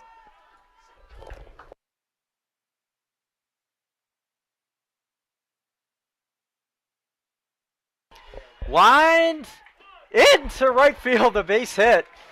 RBI single for Nathaniel Hudson, and the Owls lead it 3-0. Brendan Eaton scores again. Wow. I mean, you know, pretty much same kind of pattern there. Yeah. Now it's 3-0. That time he actually records a hit, and now here comes the coach for Western New England. They might be making a pitching change here. So we found out that is Brandon St. Gelais in the bullpen for the Owls, who's warming up right now, number 34. Got some work in on Sunday afternoon. And this might just be a conference on the mound. It doesn't look like they're taking the ball from him. That was a pretty close play, though. The second baseman almost made that diving catch, but it just got past him, allowing another run to score. Yeah, that was Paul Vallejo at second base, who almost made a nice diving catch. Owls with 8 hits now on the day. They're out hitting their counterparts 8-2. And lead it now 3-0 with a chance for some more damage here in the bottom of the sixth. Still 0 outs, so. Yeah. Western New England just trying to avoid a big inning. Keene State trying to keep the line moving. And it is Ryan Mooney, the catcher, has an RBI today. He's 0 for 1. Had a sac fly for the first Keene run back in the second inning. Owls pitching once again has been tremendous thus far through 6. As Murray back out. Showing bunt. Gets it down, foul for strike one. Mooney currently up. Evan McHugh is on deck. And after him, if we get that far, it would be the top of the order in Ehlers. Comes in 0-1 from Murray. Showing bunt again. Strike one. Throw to second, and back in diving is Barnes. See, a little gingerly to get up, but he looks to be okay. Yeah, a little bit of a collision out there, but everyone seems to be doing okay. So. Yeah, good to see for both sides that neither player. I think we have some work going for the Bears bullpen as well. We'll get that to you as Dimitri Boulis seems to be warming up for Western New England. 0-2. That's strike 3. Mooney down on 3 pitches, so didn't look too happy with that. No. Yeah, he strikes out for the second time this afternoon. So now McHugh stands in. McHugh looking to record his first hit as well. And try to keep the line moving for the Owls. They've had these scenarios today where they've had an opportunity to get more than 1 run, but they've only been able to push across 1. And that's lined. That's a base hit into right field. Here comes Barnes. He will score. To second goes the throw, and out is McHugh at second, but Hamilton Barnes in to score. That's an RBI single for Evan McHugh. He becomes the second out at second base, but it's 4-0 Owls. Yeah, it seems you spoke a little too soon there. They got another run through. Yeah. maybe it's a good thing you jinxed it in a good way there. So maybe the old reverse jinx yeah, there. reverse psychology, whatever you want to call it. As the coach for the Golden Bears will come out, and he's going to make that pitching change right now. Eddie Murray will come out of the game. He surrenders 2 runs here so far in the bottom of the 6th. He's on the hook for the runner at third. And we shall see. So we'll be back here in a moment on the Owls Media Network. Owls in front, 4-0. A single thread is unique. Like each of us, full of purpose and potential. A strand designed to connect, strengthen, and unite. But we face different challenges and have different opportunities. By acknowledging that others may struggle in ways we do not, we can celebrate our differences, embrace each other, and fortify the ties among us. A single thread can fray, yet when it's woven with another, a bond forms. A new strength created by the fabric of the whole. Let's embrace the fabric we make together, the diversity of our threads, to reach beyond ourselves and overcome the impossible. The true power of our game comes from unifying our individual backgrounds, connecting our unique stories, enabling us to be stronger, braver, greater. We can achieve so much more when we are all as one. What a season. The confetti is going to fall. There she goes, and she's got it. How sweet is this, and how wonderful for the sport.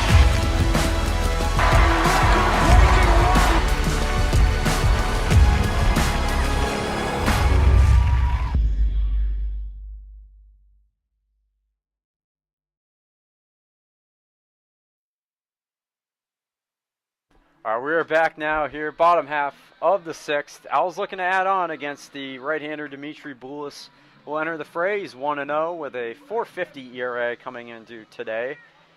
And trying to strand that runner at third with 2 out for Tommy Ehlers. Here's the first pitch. Ball 1.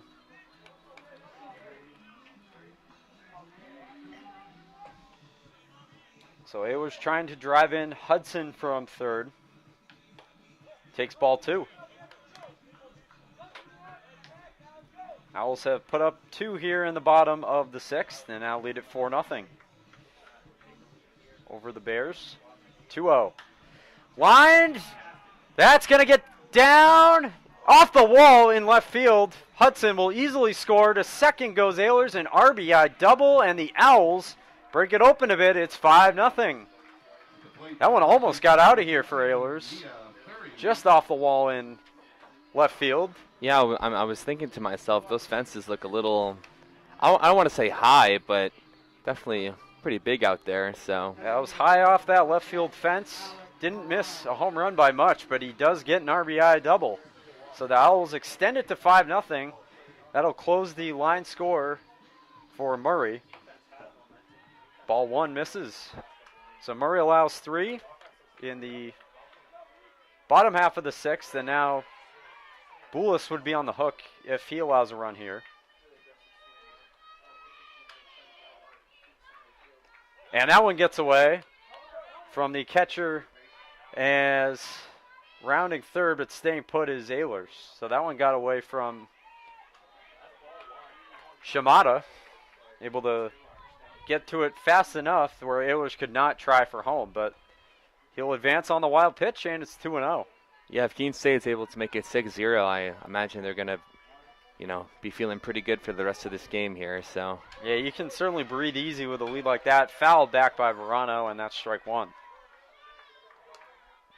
I mean, even 5-0, it would take theoretically, obviously, a grand slam for our purposes, and then another run. Yep. But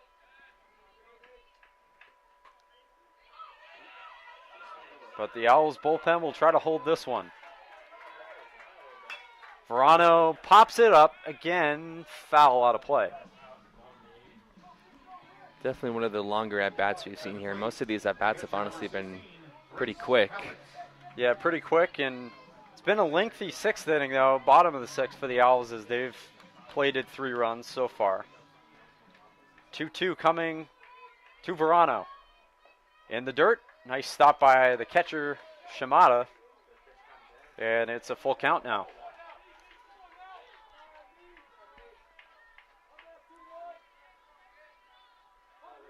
Comes a 3-2 from Boulis.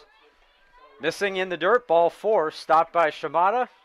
And to first goes Alec Verano, so he takes ball 4. This inning's still going. Now here's Jonathan Chatfield with another RBI chance. Chatfield's yet to join the hit parade today. He's 0 for 3, but looking to change that right now. Owls now have out-hit the Bears 10-2 on the afternoon. Ryan, do you remember if it's 2 innings or 3 before you go to runner on second? And they had Verano held up there, kind of in a rundown, but he'll be into second, probably trying to make sure Ehlers didn't try to score on the throwdown to second. I'm not too sure what happened. Everyone kind of just paused for a second, but it worked out for Keene State. So now second and third after the stolen base for Alec Verano and an 0-1 pitch coming to Chatfield. Number 4, Carissa Miller. That'll miss for ball 1. So now a base hit could make it 7-0 here, and that would really blow it open. Oh yeah. 5-0, a solid lead, but that would make it even worse. Here's lined, and will that get down into the gap? No, it will not. It'll be caught by the right fielder, Garrity, to end the inning. But the Owls put across 3 here in the 6th inning. They lead it 5-0 on the Owls Media Network.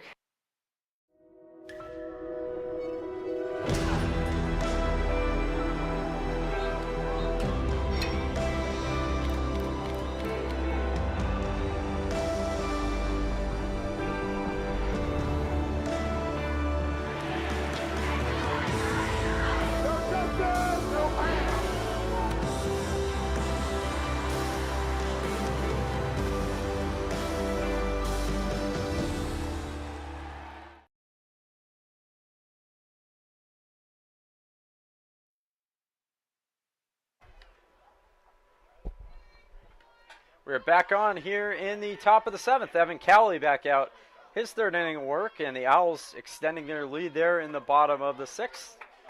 5-0 now as they'll look to hold on these last 3 innings.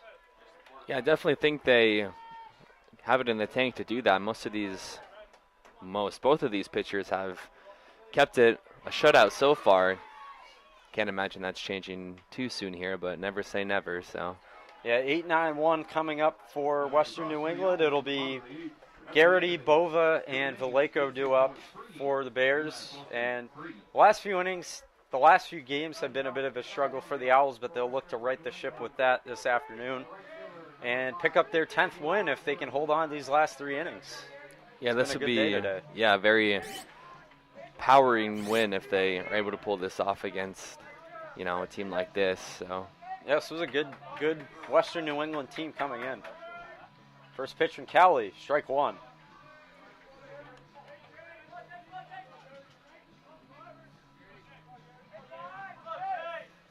Comes the 0-1. Ball 1, a little high.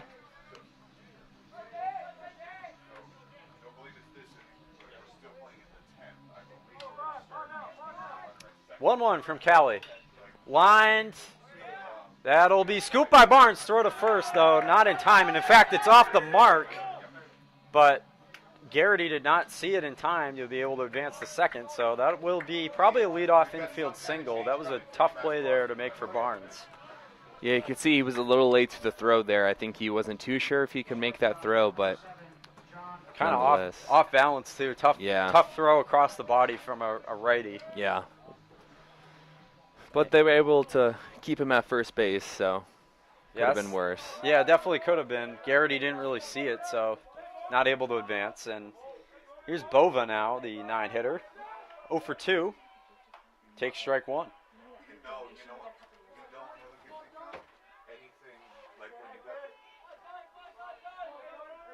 Say again. Comes the 0-1. Ball Just one. missed. Yep. Thank you.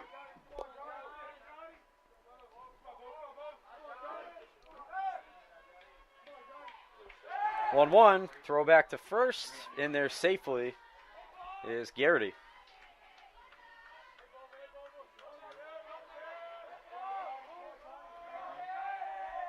One pitch. Popped up. And that'll drift out of play. Foul down the first base side. So 1-2 upcoming here from Callie. Yeah, so yeah, they are right. You don't have a gift. I was looking to keep this, Transfer to athletic. keep Western New England off the board. Runner goes, throw to second, not in time. And in safely with a stolen base is Garrity. So runner at second now with nobody out in this 5-0 game. In the top of the 7th.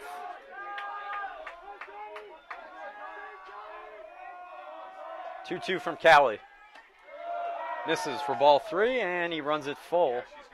The Western New England dugout's starting to come alive today. Yeah. And the chants going late in the game here. Troy Brennan getting going in the Owl pen. 3-2. Popped up again, but out of play foul. And we'll see. That lands right on the softball field. Right around the pitcher's mound, so look out. But everybody out of the way. Wonder if a softball player were to catch one of our baseballs, that would be considered out for us. Yeah, right? that'd be great. Another 3-2. On the ground to Chatfield at third. He scoops it, fires to first in time to get the out. Nicely done by Jonathan Chatfield just to get an out on that play. Yeah, amazing play. He thought about going to second just for a minute there, but, second runner on second didn't budge, so first base was the play to make and was able to get that out pretty quickly there. Yeah, Garrity had to hold up at second because it was grounded to the third baseman, so no advance for him, and he remains at second with one out. That ball gets away from Mooney. To third goes Garrity as Vallejo takes ball 1. Vallejo just looking to get on the board himself today. He's 0 for 3 out of a leadoff spot.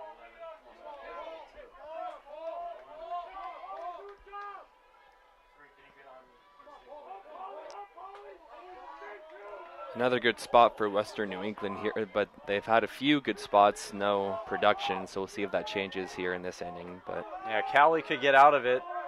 Well, you'd think he needs a strikeout right here. In the air to left field, that's going to be foul. Eaton or Hudson on the run, he can't get to it. So that will be strike 1 on Paul Vallejo. I almost wonder if he let that ball go, because if he caught it, the runner could have tagged up, and then that would have made it a 1-5 game. Yeah, that could have been a fly out in foul territory, sacrifice fly. So probably smart there. We'll see if it ends up being smart for Hudson to let that go. Especially if they can keep the Bears off the board here. 1-1. Strike 2.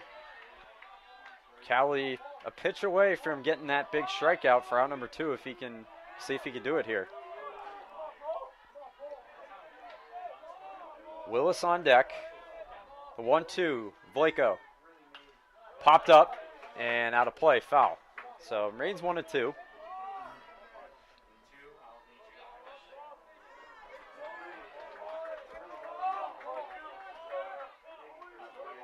Another 1-2 coming from Callie, trying to get out of this slight jam. Runner on third, 1 out. Here it is. Misses outside, and it gets away, but not enough from Mooney. So Garrity will stay put. Count is 2-2.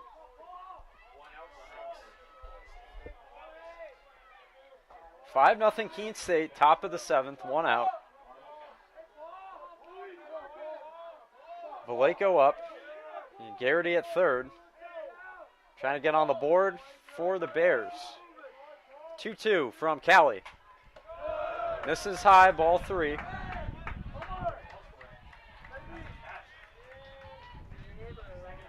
Owls got another arm going. Looked like they had Troy Brennan going, number 6, but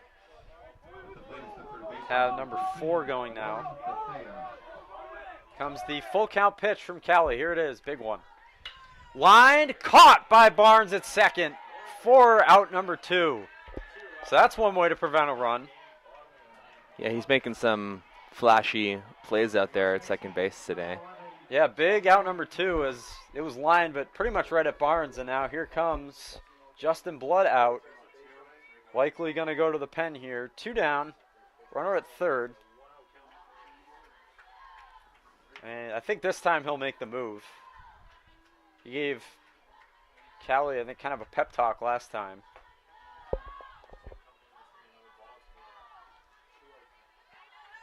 Yeah, we'll see what he does. There's a little bit of a conference going on. It might just be another talk. We'll see. I was going to say, going on kind of long if it was just going to be a... Yeah, he will not take the ball from him, so Callie's going to remain out there. I imagine this will be his last inning, though, regardless of the result. But yeah, you know, gotta love the confidence in the head coach leaving your pitcher out there, just seeing, you know, he's 1 out away from getting out of this little trouble. So yeah, which definitely promotes the confidence in the pitcher as well, to feel that the coach trusts him to stay in and close out this inning. CJ Willis 1 for 3. Ball 1. Just missed.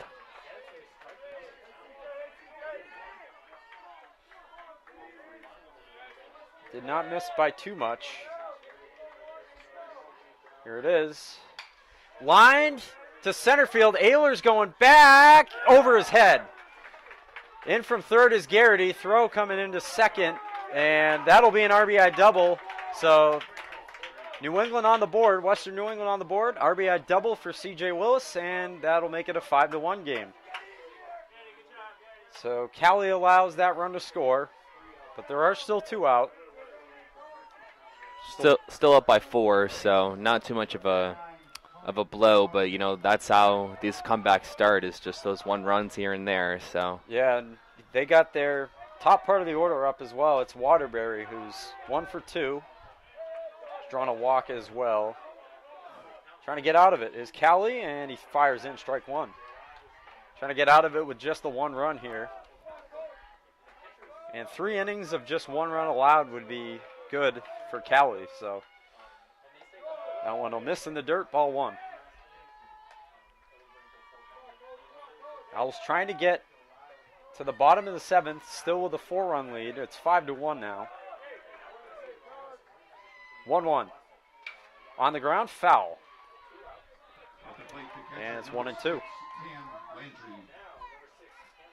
So 1 pitch away from getting out of it with just 1 run is Evan Callie in his 3rd inning of work.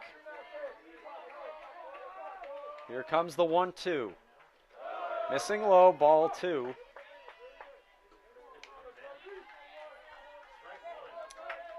As Willis gets a bit of a lead at second base after his 2-out double. 2-2. Here it is. In the air to center. This time it looks like Ehlers will have a play under it. He will, and that is the inning. So Western New England gets a run, but they still trail 5-1. Owls in front on the Owls Media Network. To them, the whole world looks like an opportunity. One to be seized, built upon, and made better. For their sport and the people around it. To student athletes, every opportunity is a chance to change what could be and show the world what opportunity can do.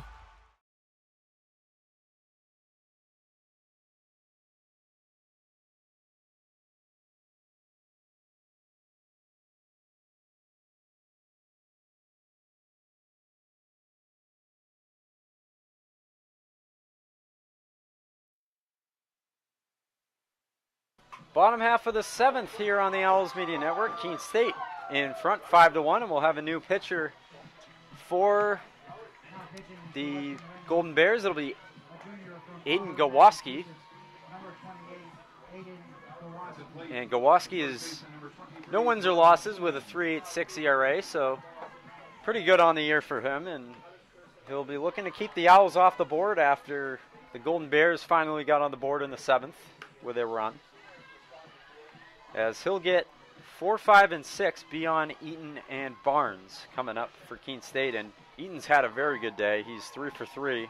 3 singles. He's come around to score 3 runs as well. I was going to say, he's up to bat soon. I wonder if they'll get that run back. Yeah. I believe all those innings, too, Eaton, well, I don't think he led off. No, he didn't lead off the 2nd inning, but the other 2, I believe he led off. So it's been a good sign for Keene State if he gets on base today.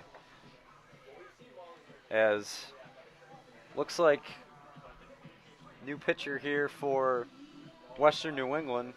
Looks like Gawoski, kind of a sidearm thrower. Not quite submarine, but he does kind of work from an angle, so it could be tough to pick up if you're an Owls hitter. We shall see.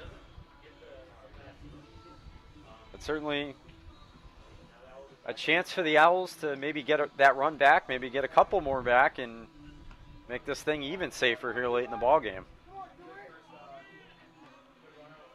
And we'll see if they can do that. As Beyond stands in, he's 1 for 3. So it's also been a good day for him as he's 333 on the day. We'll see if he can make it 2 for 5. First pitch from Gawoski in the air. Out of play, foul for strike 1.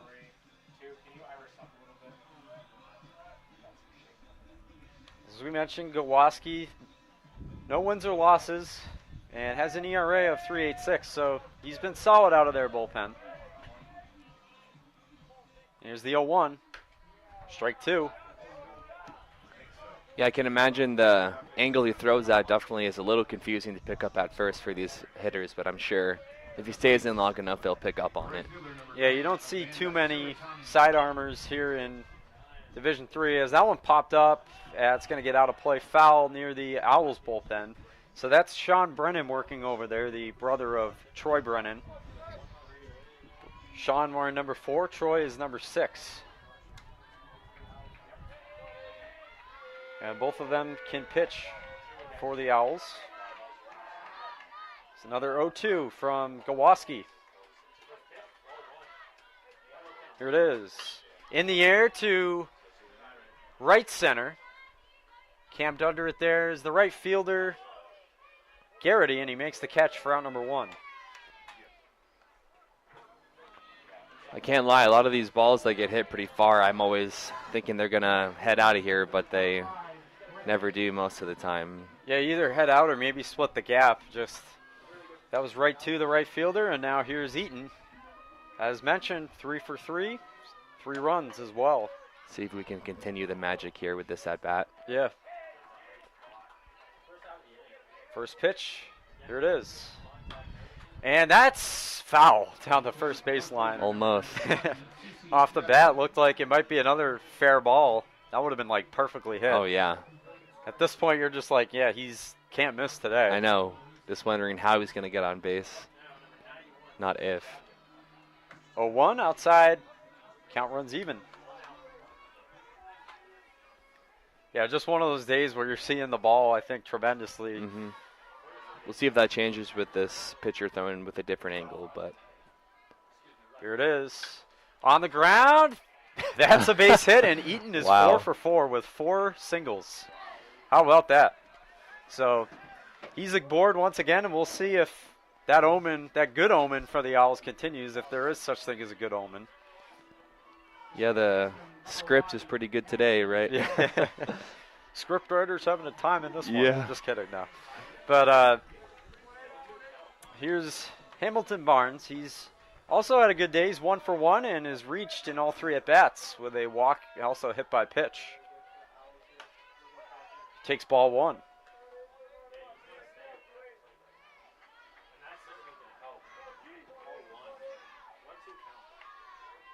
So here's the 1-0 to Barnes with Eaton getting a slight lead at first. On the ground, foul. Past his coach at third base. Owls in front on the hits today, 11-4. The Owls have committed an error, but did not come back to bite them, and no errors for the Bears as back in safely is Eaton.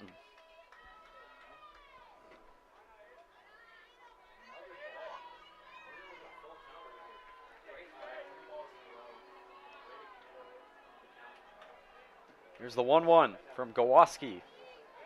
Check back again. Just back in safely is Eaton at first base. Maybe they're trying to pick him off so bad because they know Yeah. he's their good luck charm, Get that run off the base there. Yeah, he looks to be kind of toying with him a bit at first, getting that lead. And in the air to right field. Under it is Garrity. He'll make the catch for the second out, 2 away. I know metal bats aren't used that much outside of college baseball, but I do love the ding that Yeah. they make. It's very satisfying. Yeah, once you get outside of college and a lot of the summer leagues as well, they go to wood bats. And obviously, once you get out of college, if you go to the minors, you're using wood bats. Yeah. MLB, obviously, wood bats. Yep. So. And back in safely again is Eaton as they continue to throw over. And that's another thing with Major League Baseball this year. They have a count on the amount of times they check as in the air, again to right field. They're wearing out Garrity. He'll make the catch to end the inning. So no runs and a base hit there for Eaton as we head to the top half of the 8th. Owls still in command, 5-1. The road to national championships runs through NCAA.com. And whether you follow one college team or all of them, it's never been easier to get the content you want all in one place. With live broadcasts of multiple championships across all divisions, with exclusive access. This is your ticket to the NCAA tournament. And highlights for every single championship. Stay in the game all season long with NCAA.com, the home of college sports.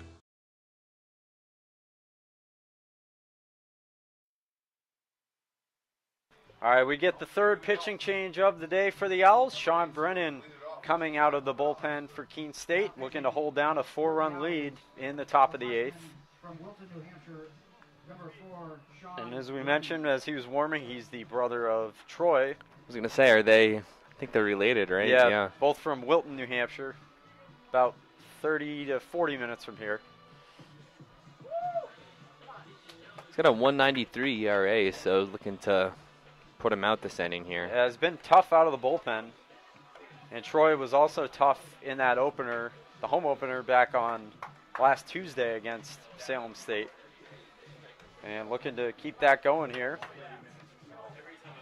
Owls trying to hold on for the last 2 innings in front, 5-1 over the Golden Bears, as he'll get 4, 5, and 6. Loftus, Jamison, and Cole will be coming up for Western New England as he gets his final warm-up tosses in.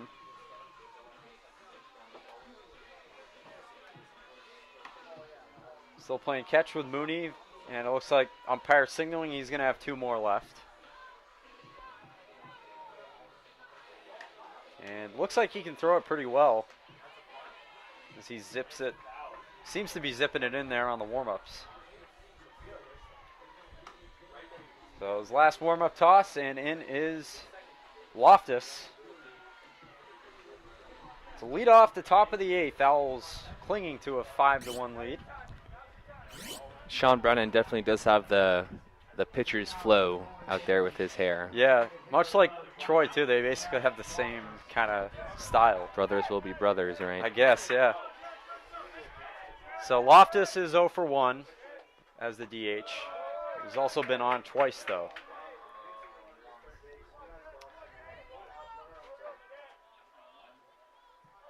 As he takes ball 1 from Brennan, the 1-0, strike 1. Owls do also have 2 in the chamber at the moment. Can't see who those people are, but It looks like Troy Brennan and as well as, I think, Kyle Pilardi as well, number 3.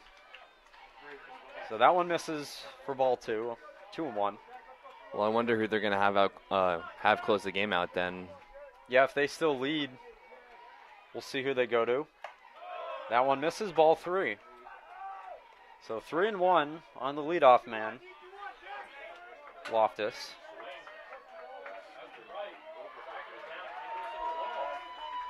Here's a 3-1 from Brennan. Called strike 2 as Loftus was on his way to first, thinking he had ball 4.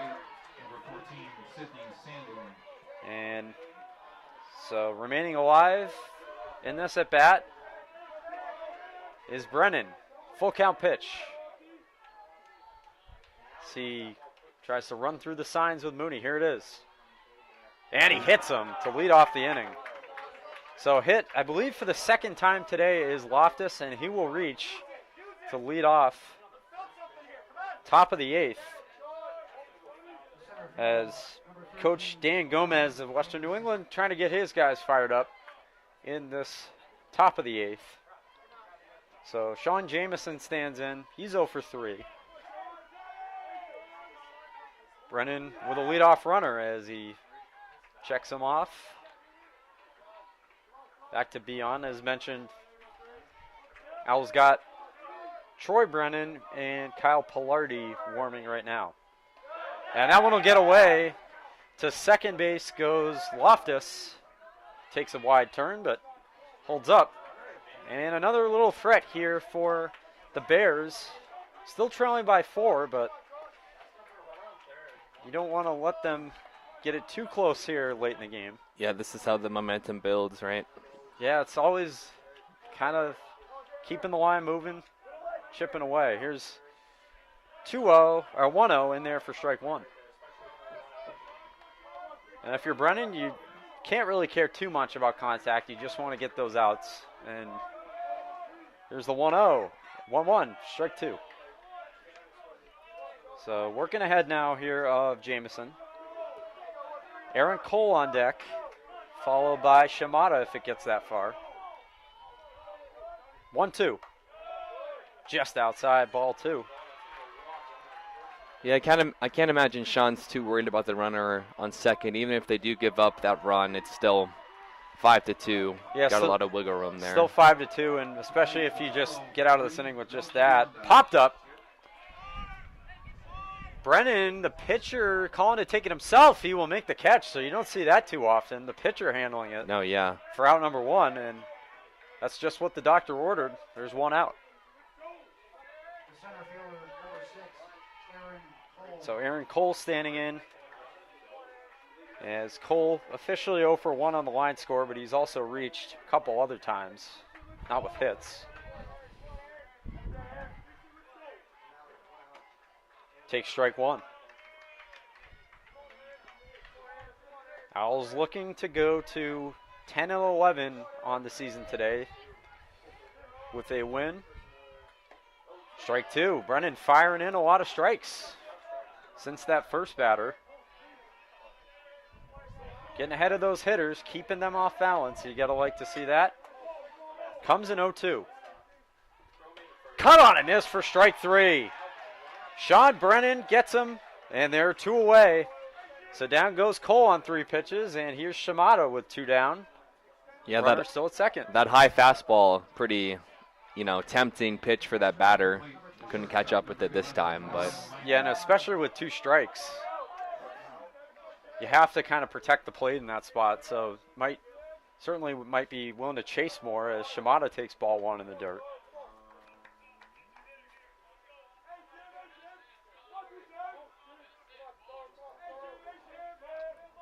Comes a 1-0 to the Bears catcher.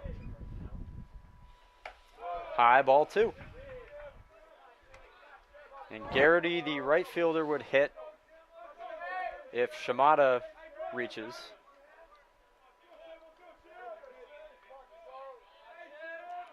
There's a 2-0. Just outside. Count runs to 3-0.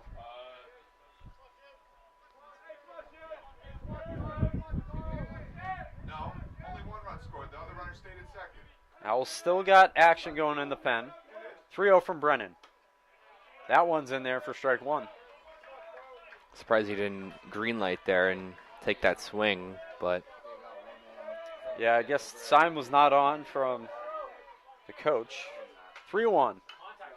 Fouled away, and Shimada looks like got a piece of him.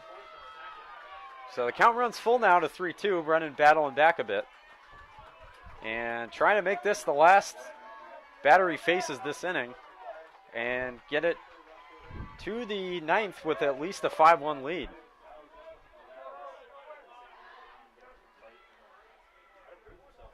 Looking to run through the signs. Here comes the full count pitch. Runner goes in the air to right field. It hangs up. Eaton camped under it, makes the catch, and that will end the inning. So the Owls still lead 5-1 on the Owls Media Network. All right, pay attention. Welcome to Fandom 101. We'll cover the tools of the trade from foam fingers in the wave to the super secret wave. How's that for a course description? Lesson 1, your game starts long before the opening whistle, so arrive prepared. 2, if something piques your interest, raise your hand. And 3, work in groups. NCAA championships, attendance is encouraged, passion is mandatory. Get your seats today at ncaa.com/tickets. Class dismissed. All right, we are back here in the bottom of the 8th. Keene State in command 5-1 and looking to maybe add on against Aiden Gawoski back out for another inning of work for the Bears. As the Bears had a tiny bit of a threat there in the top half of the 8th. They got a man to second with nobody out, but couldn't bring him in. Yeah, we got 8, 9, and 1 up to bat this inning. Ryan Mooney, 0 for 3, 2 Ks, looking to turn it around a little here. Yeah, what a boost this would be to Keene State if they can pull this out today and give Western New England their 5th loss of the season. That would drop them to 13-5-1 to be exact. As Gawoski continues to work. And kind of a busy day here at the complex. As mentioned, the softball going on behind us. We also have a lacrosse, looks like men's lacrosse practice as well. As that softball game in the late stages, in extra innings actually. So last warm-up toss from Gawoski, and Mooney is ready to stand in. He's 0 for 3, but he also has a sac fly way back in the 2nd inning. So we'll see if he can get off the schneid.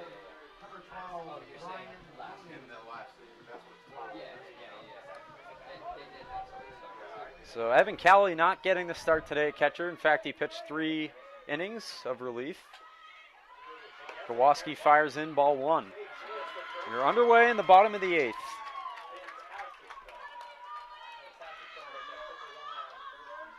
Owls looking already up by 4, maybe to add some more. 2-0.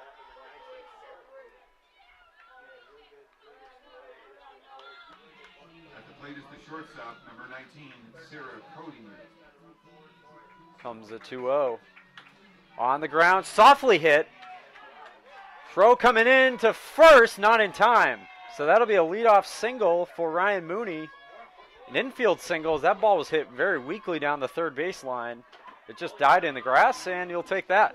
Yeah, number 39, third base, a little late on the throw there and kind of bounced around a little bit, which allowed Mooney to reach first, but that's what he's looking for. He needed that base hit for him today. Yeah, so leadoff hit, and Mooney now up to 1 for 4. So Evan McHugh also looking for his 2nd hit of the day, and he's going to show bunt. Pulls it back, throw, nope, he pumped. Nobody was covering first, so. Interesting strategy to show bunt that early in the pitch there, but. Yeah, that was a called strike 1, so he's down 0-1. Waterbury moves in a bit from third, trying to play the bunt just in case, as he'll show again. Gets it down, but foul. So it's quickly 0-2 on McHugh. As the first base coach fields it, puts it in his back pocket. We'll see if the Owls will leave on Sean Brennan in the top of the 9th as he worked a scoreless 8th. 0-2 from Gawoski. High for ball 1. Mooney reached with that little soft infield single. See if it gets something going in the 8th for the Owls. 1-2. Foul back, and McHugh able to stay alive.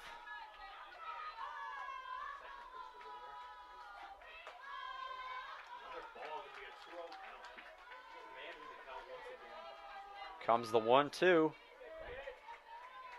Once again. Called strike 3. McHugh doesn't like it, but Gawoski picks up a strikeout, and that'll get it to the top of the order. Here's Tommy Ehlers, and one away. Ehlers, very good day. He's 3 for 4, and rocketed an RBI double off the wall back in that long 6th inning where the Owls picked up 3 runs. Yeah, he's hit it pretty deep today. Hit it off the wall, left field. Yeah, he's made some solid contact. He's had a couple of hits as well besides that where he rocketed him to left field. So he's been seeing the ball very well, and he's down 0-1. And that hits him. So Ehlers will reach. Been quite a few hit batsmen in this game. I was going to say, that's the 4th time someone's been hit by the ball. Couple of Bears players have been hit, and Wasn't it the same Bears player that got hit twice? He's got hit twice, and a couple hit batsmen for the Owls as well, as Barnes got hit earlier in the game, and now Ehlers gets on base that way. So count even here on Alec Verano. 1st and 2nd, 1 out. Another RBI spot. Takes strike 1. Verano's 0 for 3. But he did get on base once, I believe with ball 4. And that's going to be a balk. So runners now going to go to 2nd and 3rd. They call the balk on Gawoski. Wow, I didn't even notice that. No, yeah. We just saw the ump give the signal. Umpire signal, and yeah, that is a balk. Keene State will very much take that gift, though. Yeah, so now you can record an out and pick up another run here with a sac fly. In for strike 2, so Verano quickly down 0-2. Some clouds starting to creep in. Luckily, we're near the end of the game, so it shouldn't really affect us too much today. Yeah, there was a chance of rain late in the day. It appears coming from the west. Here's an 0-2. Cut on, it missed. And Verano not happy with himself. He strikes out on 3 pitches, and there are 2 away for Chatfield. Yeah, just a little ahead on that pitch, you know. I could see the frustration after the balk moving the 2 runners into scoring position, but we got Chatfield up. This is probably his biggest at-bat of the game right here. Yeah. See if he can pull through. Chatfield has been kind of rarely quiet today. He's 0 for 4, but would help his day, certainly with a hit here. First pitch, strike 1. Gawoski's been firing a lot of strikes this inning, and that's helped a lot. He was able to get Verano just 3 pitches. 2nd and 3rd, 2 out. Here's the 0-1. Ball 1. I forgot to mention, but we can actually see the scoreboard out there if you look close enough. Yeah, since it's been kind of overcast these last few innings, you're able to see it pretty easily. 1-1. Fouled off himself, and Chatfield will take a moment to compose himself. Walk it off. Yeah, he's down 1-2. Seen a couple foul balls from different players on each team today off himself, yeah, and that can't feel good. The ball has not been nice today. No. At least it's not cold out, though. That would make it hurt a lot more. So. Yeah, that's the only good thing about that. Certainly warmer today than it was had this game. This game originally was supposed to be played yesterday, but they moved it to today. 1-2 upcoming to Chatfield from Gawoski. Fouled away, and he'll stay alive. Big cut there from the 3rd baseman. Owls looking to push across another run, maybe 2 if they get a base hit here. They already lead 5-1 in the 8th. Here it is. On the ground to 2nd. That'll be fielded, and on to 1st. That'll be the inning. So Owls strand 2, but they head to the 9th, leading 5-1 on the Owls Media Network. The The road to national championships runs through NCAA.com. And whether you follow one college team or all of them, it's never been easier to get the content you want all in one place. With live broadcasts of multiple championships across all divisions, with exclusive access. This is your ticket to the NCAA tournament. And highlights for every single championship. Stay in the game all season long with NCAA.com, the home of college sports.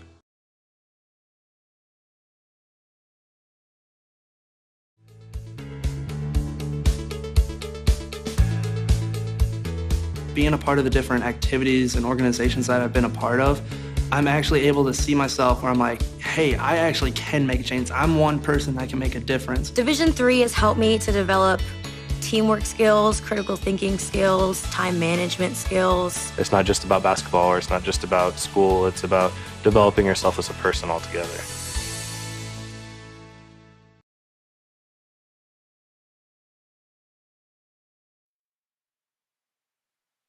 We are back, top half of the ninth. Keene State looking to improve to 10-11 this afternoon with a win over Western New England. They've done everything they need to be in that position. They're up 5-1.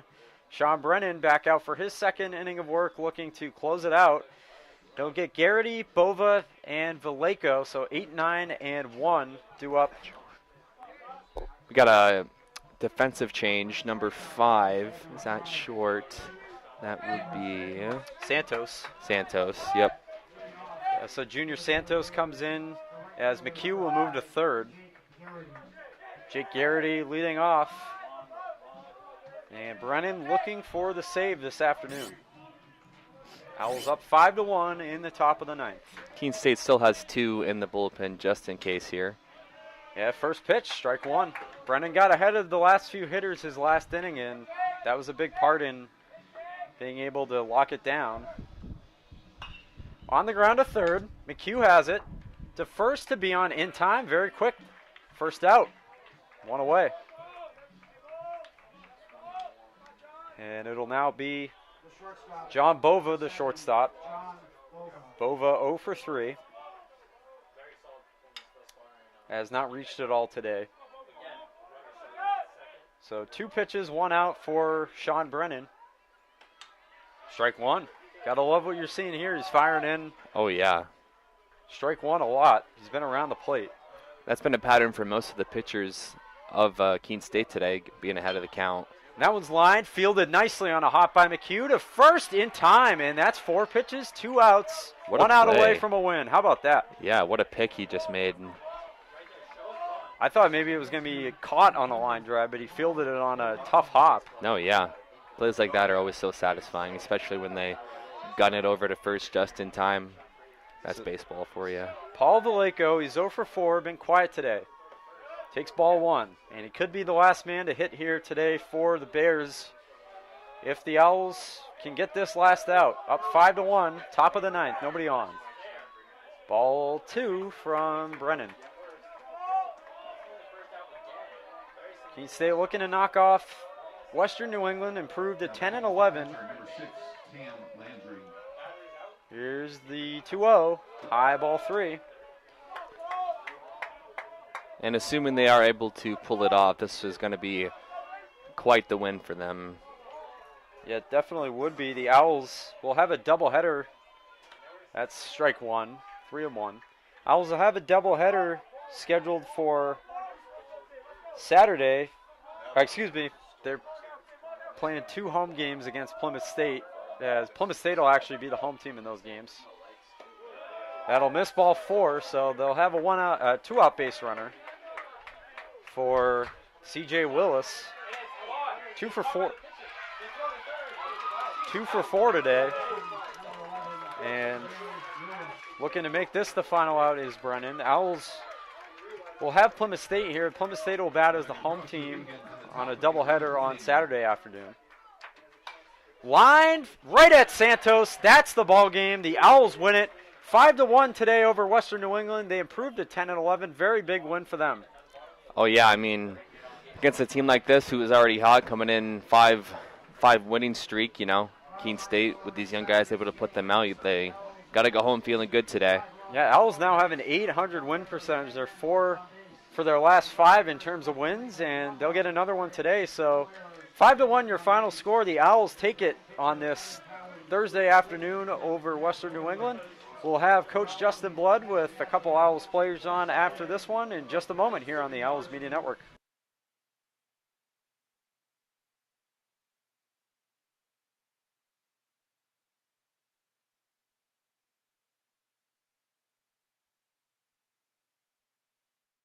So when I ask students why Keene State, the students say unanimously it's the sense of community.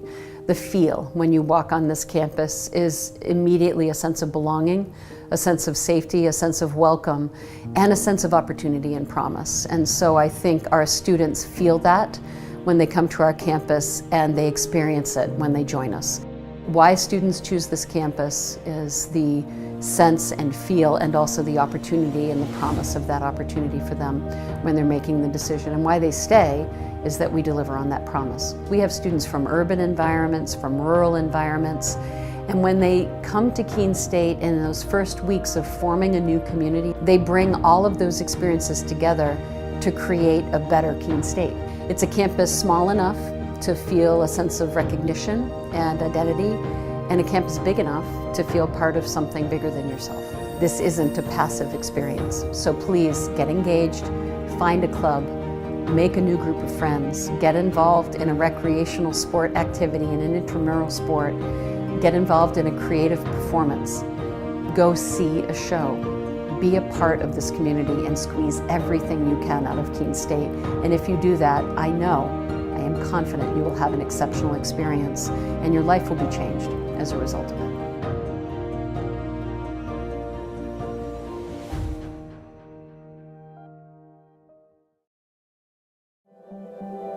Proportion to me is the lived experience of our Division III student athletes. They balance life from an academic perspective and the rigors of competing at a high level, bonding with teammates and building lifelong friendships. But they also are involved in their communities. They work jobs and internships and volunteer. They've learned to be resilient. Diverse experiences are setting them up for the future. Passion's love. Passion is love for what you do. Because I think when you face challenges, it comes down to how much you want it and how much you love it. Passion is what keeps you going forward. Seeing so many people that were like-minded and so hardworking in their sport and academics, being surrounded by like-minded people makes you want to be more passionate. I think it pushes you to a different level that maybe you didn't think you had. And you can do the best of both worlds and love all of it.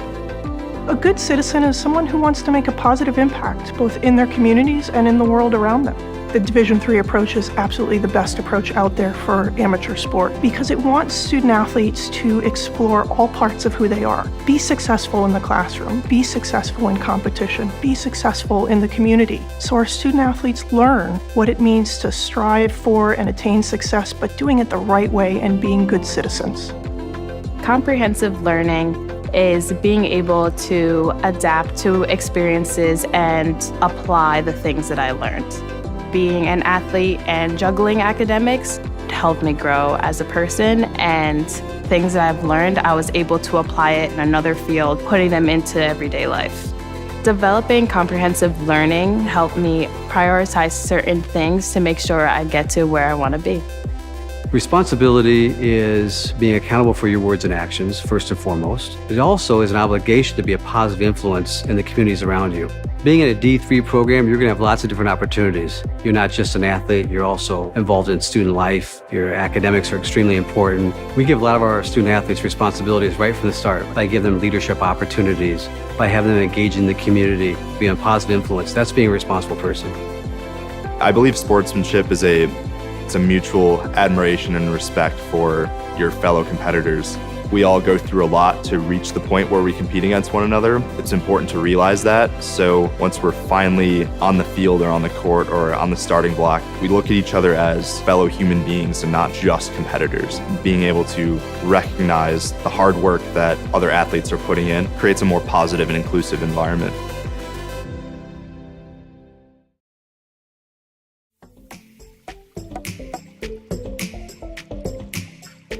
Hello and welcome to the Inside Owl Athletics Top 10 Plays for the Fall 2022 semester. I'm Quinn Kimmel. The fall semester had some incredible action. Keene State claimed a pair of Little East Conference championships, set several milestones, and set us up for an exciting spring. At number 10, a terrific goal for men's soccer. With Keene State down 3-1 against Eastern Connecticut State, freshman Nicholas Henao Vasquez receives the through ball from Noah Spalding and fires a shot past the goalie to get the Owls back into the game. At number 9, a game winner from women's soccer.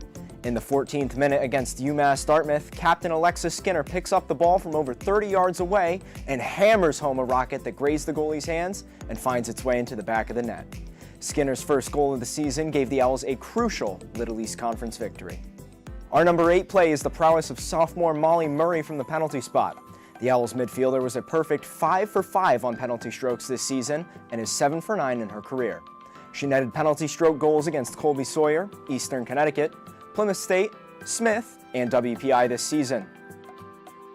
At number 7, a breakaway dunk by sophomore standout Octavio Brito. In the Owls' home opener against Rutgers Newark, Brito picks the pocket of Chino Anyawu and springs down the court for the jam as the Owls would roll 102-66.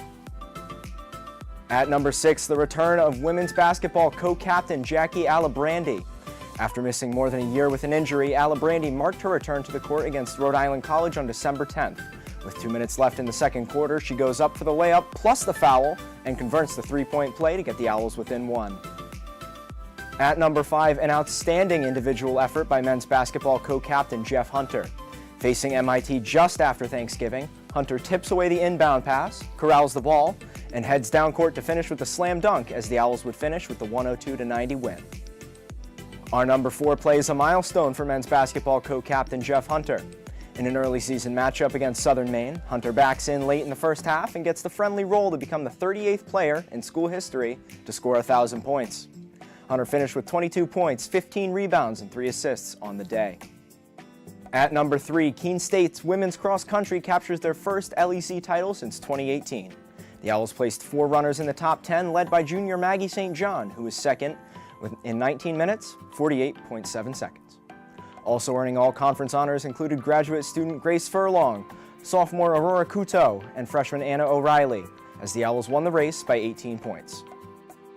At number 2, it's the qualification of Jake Pearl to the NCAA Division III Championships. Pearl, who was second overall at the LEC Championships, became the first KSC runner in 7 years to qualify for the NCAA Championships. At the NCAA regional race, Pearl finished 17th overall, covering the 8K course in 25 minutes, 49.9 seconds to punch his ticket for East Lansing, Michigan, and the full NCAA championship.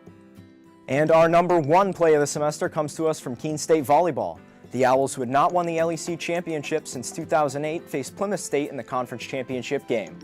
The Owls, who had dropped the first set, found themselves down 23-12 in the second set before storming back for a stunning 26-24 victory.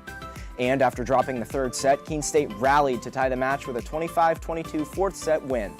And in the final set, the Owls rolled out to a 10-1 lead to complete a thrilling comeback and capture their first conference title in 14 years. All right, we are here with Coach Blood after the win today. 5-1, the Owls take it over Western New England. And Coach, what did you like out of your guys today? I thought we pitched it very well. We defended very well. We bailed ourselves out with some hits when we didn't execute. That was a real frustrating part of the day. Is that there was a lot of action that we tried to create on the base pass and with some sacks and some safeties and bunt for hits, and we have not done a good job executing there. But thankfully we defended and pitched well and got some timely hits to make up for it. Yeah, obviously pretty tough team to come in and face, and you guys pulled it off, but you don't sound too pleased with some of how things went. What do you think went wrong out there today? We just talked about it in the huddle, and things are trending in a good direction for us. Western New England is a very good team. They're a good squad. They're going to contend in their league. But and to get this win is great, and to feel like we've got things moving in a positive direction is great. But what I'm trying to instill in the guys is that we're leaving stuff on the table. And there's areas of the game that we're not strong at yet that we're going to need to be strong at to beat the better teams in our league, certainly. And if we want to try to get into the tournament, if we want to win in the tournament, you're going to have to do that. You're going to have to execute. So it's just me our mantra is expect more. 5-1 win. That's great. It's awesome. Good team, but I expect more out of our guys. Right. You always do. All right, so obviously over the weekend you guys will be back here at Keene State. You'll be playing as the visiting team technically against Plymouth State, but you'll be back again in LEC play. What are you guys expecting kind of for those games against Plymouth? In-state, I don't know if we want to call it a rivalry. I haven't been here long enough to know how the history of that is, but I'm assuming for another state school here in New Hampshire, it's been a rivalry, and we know that that's a program that we have to jump and get ahead of, and if we want to make the Little East tournament. So I'm sure it'll be competitive games. We had a couple of, I think we split with them last year. They've got a couple of the same pitchers coming right back at us again this year. So guys that we have seen before and know what to expect. And again, it comes down to execution and how we can compete on the mound and defend. Yeah, they enter Saturday 0-2 in the conference, 5-9 overall. So hopefully a game that you guys can take advantage of definitely going forward. And thank you again for your time. We appreciate good job out there today with the win, and we'll see you in the next one. Thank you, Coach. All right, thank you guys. Appreciate it.